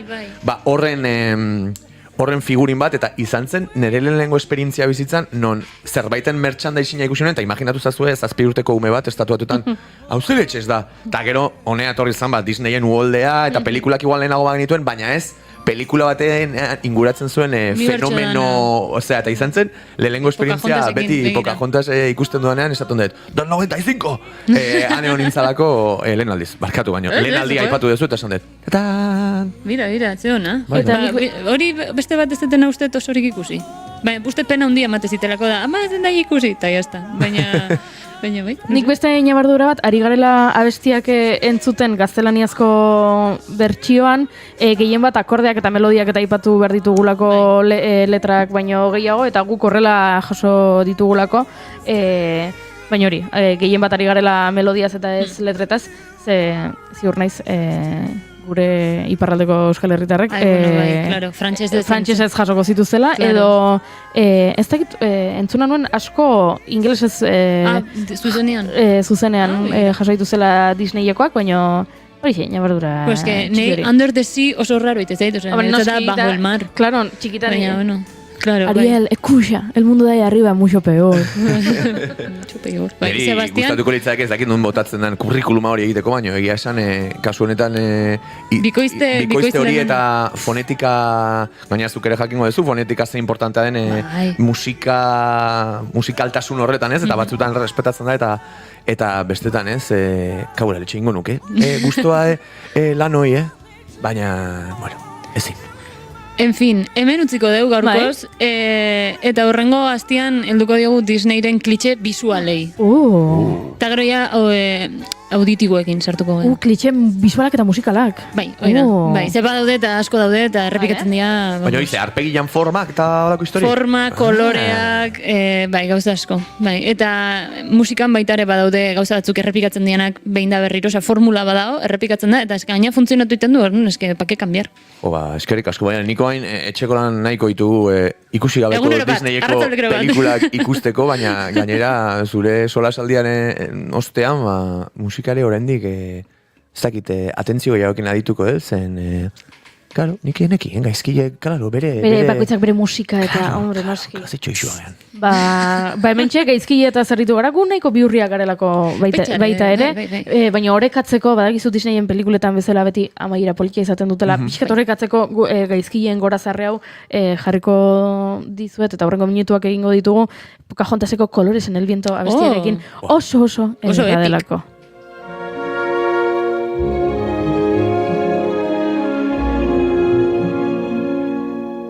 ¿Crees que es tuyo todo lo que pisas?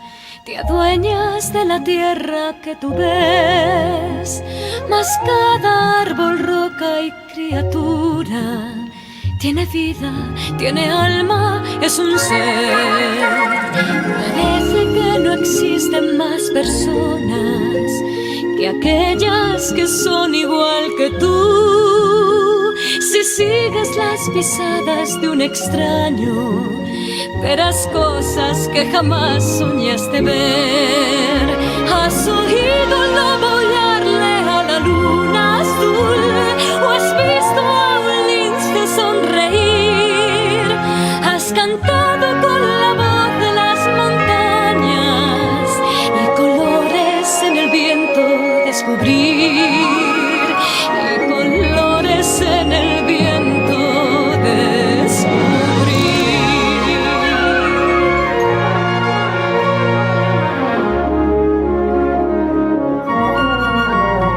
Corramos por las sendas de los bosques, probemos de los frutos su sabor. Descubre la riqueza a tu alcance, sin pensar un instante en su valor. Y la lluvia, mis hermanos, amigos somos todos, ya lo ves. Estamos entre todos muy unidos en un ciclo sin final que eterno es. Cuando el árbol crecerá, si lo cortas hoy nunca lo sabrás.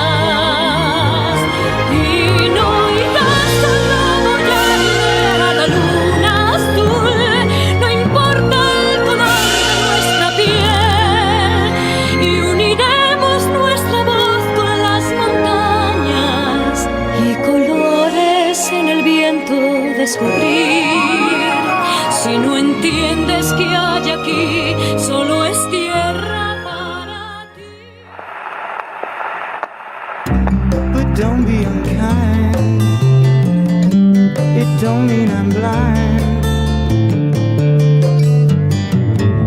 Perhaps there's a thing or two I think of lying in bed. Gramofonoa. Estitzu Pinatxorekin. But there it is. Keith Emerson ekarri nahi izan dugu gaur gramofonora. 1954ko azaroaren 2an jaio zen Erresuma Batuan eta Emerson Lake and Palmer taldeko teklatu eta abeslari gisa egindako lanagatik da ezaguna. 77an egintzun debuta The Nice taldearekin eta 70an Emerson Lake and Palmer super taldea sortuzun. Rock sinfonikoaren erakusle nagusiak izan zirenak. Taldea 78an banandu zen, 82an bueltatu, azkenik 88an berriro ere desegiteko. Mino joan etorriak gora bera Emersonek taldearekin ondare musikal ikaragarria utzizun. Tragikoki, bere eskuineko eskuko nerbio bateko gaitz baten ondorioz depresio sakonean sartu zen, bibeatz ezin mugitzea eragintziona, eta nonbait ezin izan zion egoerari aurre egin, eta bere buruaz bertze egintzun 2016ko martxoaren 10ean buruan tiro bat emanda Keith Emersonek. From the beginning.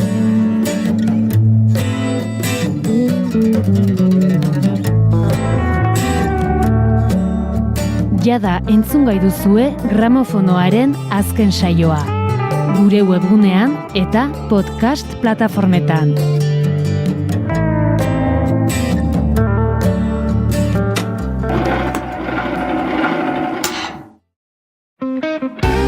Minutu gutxiegi dira disko batek atzetik duen lan guztia azaltzeko. Musikaria. Astelehenetik ostiralera, gaueko 11etan, Iker Gurrutxagaren eskutik. Naiz irratia.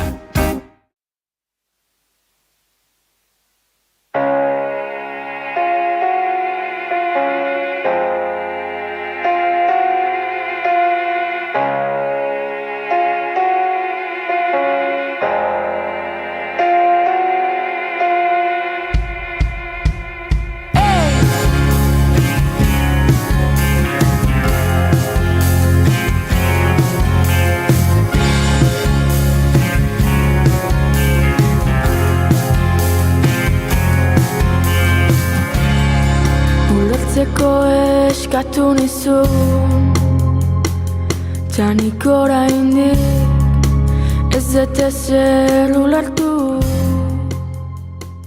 Fibromialgiaren, neke kronikoaren sindromearen, sentsibilitate kimiko anitzaren eta elektrohipersentsibilitatea gaixotasunen Gipuzkoako elkartea da, bizibide. Gaixotasun horiek pairatzen dituzten pertsonen eta beraien ingurukoen egunerokotasuneko beharrak asetzea du helburu, alde batetik bizi kalitatea hobetzea da erronka eta bestetik gaixotasun horiei gizartean ikusgarritasuna ematea ere bai besteren artean dituzten eskubideak aldarrikatuz. Ikusgarritasuna emate horretan, fibromialgia abordatzen ekimena jarri du martxan Beñat Garziak. Kirol erronka ezberdinak gauzatuz zabaldu nahi du gizartera gaixotasun horien ezagutza. Gu gaurkoan elkartearen eta ekimenaren nondik norakoak ezagutu nahi ditugu eta horretarako gonbidatu ditugu Bizibide elkarteko Miren Merino eta aipatu dugun ekimena gauzatuko duen Beñat Garzia bigarren kafera. Egunon bioi eta ongi etorri. Egunon. Egunon. Zer modu zarete? Erki. Ondo. Bai. Oso, ondo. Kafea eskaini behar genizuen, baino gabe geratu gara. Bigarren kafean kafe gabe gaude. Bai, triste xamarra da. Baina gauza gorrela dira. Ez dago besterik. Bueno, bi gauzaren inguruan hitz egin nahi dugu, elkarrekin lotuta daudenen inguruan, beraz, Miren zurekin hasiko gara. Akaso, aipatu dugu sarreran, Bizibide elkarteak kusigora bera azaletik aipatuta zer egiten duzuen bertan. Konta iguzu, zer da Bizibide elkartea? Egunon, eta hemendik bezarkada handi bat gaixotasun hau daukaten guztientzako animoak eta gure bihotzetik aurrera egiteko. Eskerrik asko, konbidatzaetik. Eta Bizibide sortu zen orain dela 20 urte, aurten 21. urtea ingo du. Eta esan dezakegu sortu zan arrazoiak, arrazoiangatik, gaur egun oraindik mantendu iten dira, oso pauso gutxi egin dira aurrera, eta orain dela 20 urte aldarrikatzen genitun kontuak, danak gaur, oraindik mantendu iten dira, eta beharra inoiz baino handiagoa ikusten dugu. Gure aldarrikapenak aurrera egiteko, aurrera eramateko, eta gure ahotsa uste dut zabaldu behar dugula ozen,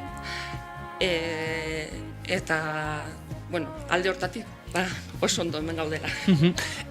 Miren, aipatu duzu, duela 20 urteko aldarrikapenak gaur egun oraindik ere oso presente daudela, ze egia esan bideaz ez da erraza izaten ari, ez da hasteko gaixotasun bezala aipatu ditugun, orain gaixotasun bezala aipatzen ditugun horiek duela hainbat urte ez zeuden gaixotasun bezala izendatuta. Izendatuta rekonozituak daude orain dela urte asko. Sistema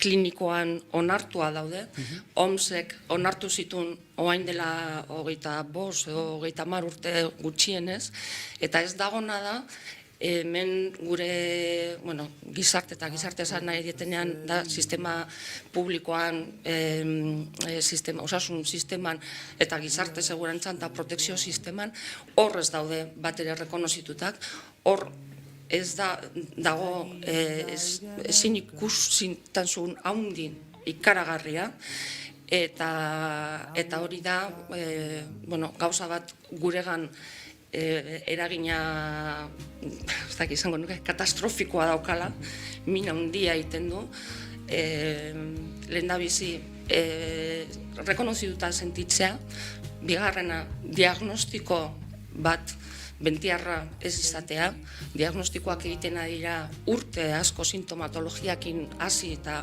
urte askotara, gero berez tratamenduak berandu eta, tratamendu baino gehiago, arreta medikoa berandu eta motz iristen da, eta gero berez ez dago ere tratamendu espezifiko bat, eta horrek eragiten du gu ibiltzea askotan espezialista askoen artean, reumatologia, neurologia, endokrinologia, psikiatria,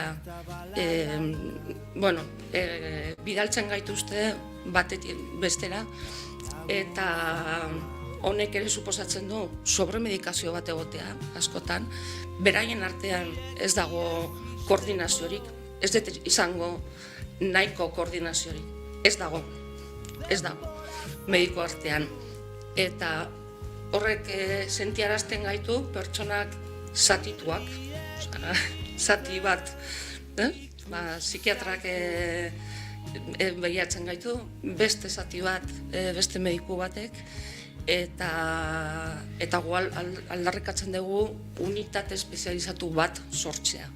Iruditzen zaigu momentu enten beharrezkoa dela. Badaude olako unitateak, dago Katalunia aldean 18 olakoa daude, eta beste estatuko komunitate batzutan ere martxan jarri izan dira.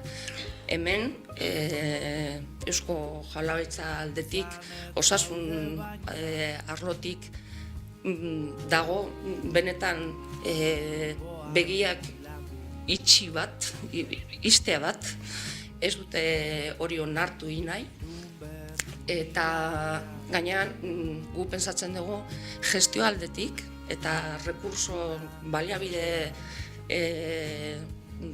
gestioen aldetik askoz, incluso merkeagoa izango litzake. Gugea osasun baliabideen konsumitzaile oso handiak. Eta horrek ere guretzako dakarren nekia da ezintasun sentsazioak. Hori da, ezta, esaten duzu, askotan nora ezean ere sentitu izan zaretela, ezta, batera jo, bestera jo, zuk esan duzu pertsona askotan zatituta bezala ere sentitzen dela, eta ze garrantzitsua, horrelako egoeran dagoen pertsona batek nora jo jakitea, ez, ze garrantzitsua, bizibide bezalako elkarte bat izatea, ze askotan gertatzen da, ez, familian edo alako gaixotasuna dauka, eta ordura arte ez duzu akaso gaixotasun horren inguruan sekula zerrentzun, baina gero pixka bat hasten zara, batekin hizketan, bestekin hizketan da, agertzen da, alakoren ezaguna edo alakoren familiekoak ere badu, eta ze garrantzitsua pentsatzen dut zuen kasuan horrelako sare bat, horrelako babesgune bat topatzea, ezta? Oso garrantzitsua da. Bizibide elkartera iristen zarenean, lehen da biziko gauza, nik uste da jasotzen dugula mezua, jasotzen dugun mezua da zure mina benetakoa da, sinesten dugu, zure nekea, eta ez da neke, da erradera esaten dana estar exhausto, ustuta, edo zure sentsibilitate hori, edo toxikoek egiten dizuten mina, edo kolonia batek, edo perfume batek, jaboi batek, edagiten dizutena, edo ondak, edo elektrizitateak, benetakoa da, sinesten dugu, eta badaude moduak, oso apalak, hori hobetzeko. Baina batez ere bai eskaini ezakegu akonpainamendu bat, ulertze bat, eta esperantza bat, eta beste ikuspegi bat ematea, horren aurrean. Miren, okerrez panagozuk neke kronikoaren sindromea duzu? Entzuten duzu, Miren, bai? Bai, usain momentutxo batean. Vale, eta pixka bat entzuleak kokatzeko edo gaixotasun hauen informazio edo datu gehiagirik ez dutenarentzako, nolakoa da, zenbateraino baldintzatzen du gaixotasunak zure egunerokotasuna? Nolakoa da zure egunerokotasuna? Guztiz.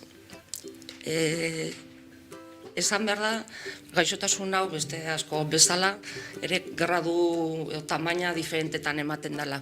Eta esan nik sintomatologia harin bat euki, edo sintomatologia larriena daukaten pertsonak, egoten dira, 24 ordu oean, ezin muitu. Da, edozein dispositibo elektronikoen bateria bezala, gure bateria fisko gina dago, gauetan ez da kargatzen, jaikitzen gea nekauta, nekea da fisiko, psikologiko eta emozionala. Horrek ere dakarren limitazio guztiekin. Gutako jende asko bukatzen du gizarte aislamendu batean, gizarte bilketa edo zaten dana ematen da, ze bukatzen dute bere bizitzako ekintzak gero eta gehiago murrizten eta galtzen dute gizarte harremanak, familiekin ere batzutan harremanak zaildu egiten dira. Gero beste zaugarri bada, egunak askotan oso diferentea direla. Egun batean egiteko gai zarena urrengo gunean ez, eta horrek ingurukoi asko despistatzen dira. Batzutan izan zu, atxo egin zenun, gaur, egin ez. Eta gero ez da bakarrik nekea, askotan ere dator buruko minekin, estomago arazoekin, hormona sistemare aldatuta, trastokatuta egoten da batzutan. Orduan, sintomatologia nahiko anitza da. Eta gure kasu askotan, kasua nahi bidez, nik ezin izan den lanean jarraitu, lana utzi behar izan dut, eta hau gertatzen da kasu askotan. Eta niretzako kezkagarriena da, gaixotasun honek afektatzen dula, ez bakarrik edade bateko pertsonei, baizik eta ume eta gaztei ere bai. Eta badaude gazteak, justo bere bizitzan tarte hortan, gizarte harremanak hain garrantzitsua diran tarte hortan, ezintasun batean etxean sartuta. Baina Garzia, egunon zuri ere, kontatu digu Mirenek, alde batetik bizibide elkarteak zer egiten duen eta bestetik bere egunerokotasuna nola baldintzatzen duen. Fibromialgia abordatzen bainat ekimena gauzatzen aste hartzaudela esango dugu, ze okerrez pagaude lehenek behiziko erronka asteburu honetan bertan duzula uste dugu. Konta iguzu alde batetik, zer egiteko asmo duzun, eta bestetik nondik sortu zeizun horrelako zerbait egiteko burutazioa? Bueno, zer egiteko asmoa, oaintxe Mirenek kontatu duen guzti hori, ez? Gizartea iristea eta ikusgarritea, zenik, etxean bizi dut eta gogorra da eta iruditzen zait garrantzizkoa dela, oso garrantzia handikoa dela, hau zabaltzea, ez? Orduan, egin behar dudana da kirolan bitartez, ez? Ikusgarritasuna eman, erronka batzuk planteatu ditut, kirol erronka batzuk, aste naiz pixkanaka, edo, niretzako denak dira, ez, erronka handiak, baino beste batzuentzako, agian ez dira inbeste, baino, gutxitik hasten naiz, esango genuke, eta, goraka dijoa pixkat asuntua. Badira handiak, Entzule esango dugu, begira, ikusi dugu, Añorgako duatloia, Zuoiako duatloia, Zizurkilgo duatloia, Getariako triatloia, Gasteizko half triatloia, Tolosaldeko bitontorra lasterketa, eta Donostiako triatloia onditz, hori lehen fase batean. Nekatu naiz. Hori zera perotzeko, ez da baina? Hoi da, bai, sekula ez dut egin, gehien egin dudana da, izan da, Tolosako bitontorrak, lehen urten inun, eta hori izan da gehien egin detena, eta inoiz ez dut egin duatloik, triatloik, orduan, netzako erronkak zian, eta nere burua ere, ez, kirolari bezala orain arte, egin ditut, baino, ez hainbesteko motivazioakin edo, eta sortu zitzaiten, ez, proiektu hau egiteko gogoa, batetik nik neukan motivazio horretatik ez, kirol erronkak egiteko, eta bestetik zergaitik ez, nire motivazio horretatik, norbaitei edo ez, laguntzeko asmoarekin, edo ikusgarri egiteko asmoarekin, nik etxean bizinuna. Eta hortikan, hasi nintzen, nire amakin izketa, bira egiteko asmoa dakat, eta hola, eta jarri ziaten harremanetan, nire ama bizibide elkarten kide da, eta harremanetan beraiekin, eta bien artean, izan deu, fibromialgia abordatzen proiektuan ideia eta gogoa eta ilusio asko ez, oain arte ez da olakoik egin eta da modu bat iristeko toki askota. Ekintza hauetan, aipatuko dugu, baina esaten hasita, bigarren fase baten etorriko dira 3 hondartzetako krosa, Lasarte Horia bai krosa, Zurich krosa, Behobia Donostia eta Donostiako maratoia. Bai. Eta 3. baterako, bomba nagusia. Bai. Hortxe dago Gipuzkoari itzulia korrika, 150-260 kilometro inguruko bueltako eskor bat, esango dugu, oraindik ez dakit ibilbidea zehazten ari zareten edo... Bai, hasi naiz, esango dizut, oaintxe esan zuen 150-260, baina hasi naiz prestatzen eta pasagara eta luze gainera, bai. Eta gero, Gasteizko Ironmana. Horrela, hori hanka soltatzeko, ez da, ja behin aurreko eginda, hanka soltatzeko Ironman bat. Hoixe, Ondo. Baina, ekintza hauetan, ikusgarritasuna, ekintzak egitearekin eta hauden egitearekin lortuko da, baina ekintzetan bertan zerbait berezia egiteko asmorik edo baduzu edo zabalkunde emate edo nola izango da hori? Bai, ari gera modu ezberdinetan zabaltzen, bat da, egiten ditugu elkarrizketak, ez, fibromialgia dutenekin, medikuekin, profesionalekin, familiarrekin eta bar, eta hori zabaltzen dugu, nire sare sozialetatik eta YouTubeko kanal bat sortu dugu. Eta bertatik ebai, nire kirol entrenamenduak, ez, nola prestatzen naizen froga bietarako, baita ere zabaltzen da. Hoi da, erabat, eta gero bestea, lasterketa egunean bertan, montatuko dugu stand bat edo postu moduko bat, nun zabalduko dugun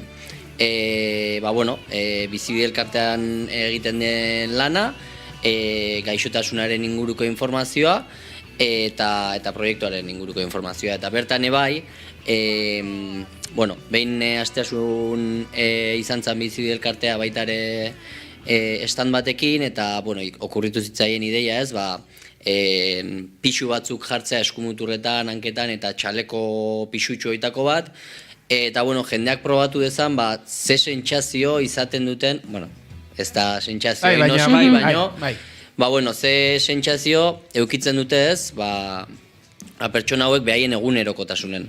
Eta, horiek dena jantzi, eta, zirkuitotxo bat egin, eta, sentsazioetako bat, probatu dezaten.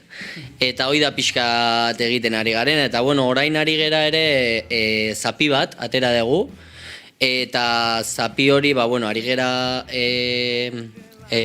saltzen, eta erronka nagusia da, jendeak zapi hori erosten dunen eta erronka bat egiten dunen, edo mendira juten danen, edo ez, berarentzako, zerbait egiten dunen, zapi horrekin argazki atera, eta guri bidaltzea, edo, eta azkenen,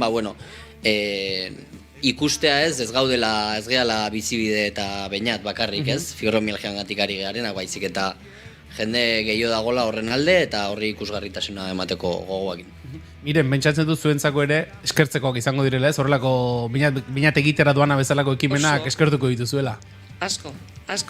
Guri falta zagoen energiak daukan batek gure ikurrina hartzea eta zabaltzea, izugarri polita da, postekoa. Eskertzekoa, Pentsatzen du, baina uste dut baita ere eskolaren batean edo izan zaretela, ez gaiari ikusgarritasuna ematen edo irakurri duaren arabera, edo hori ere bada zuen zabaltzeko beste ideietako bat eskoletara ere eramatea gaia?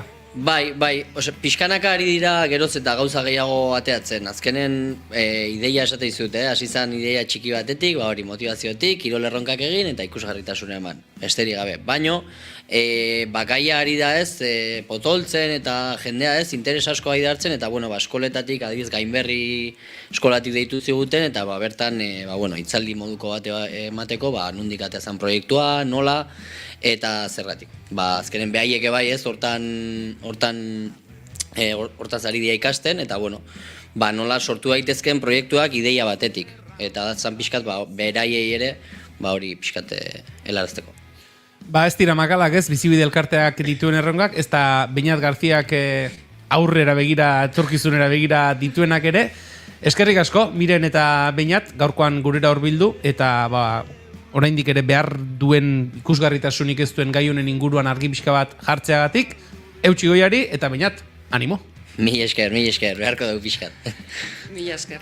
Bukatzeko, agurra hori gaixotasuna daukaten guztientzako, esateko ez daudela bakarrik. Sana geratzen da.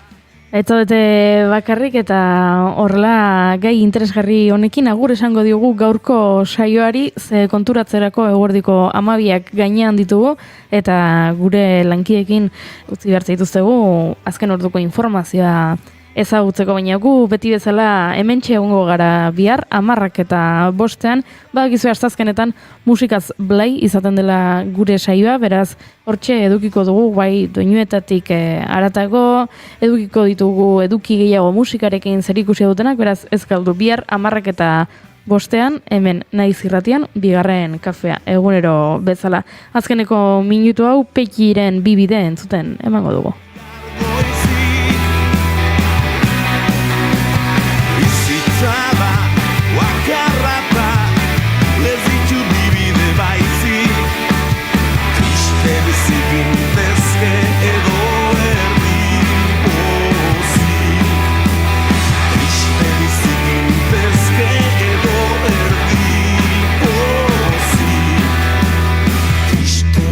Gintezke edo erdi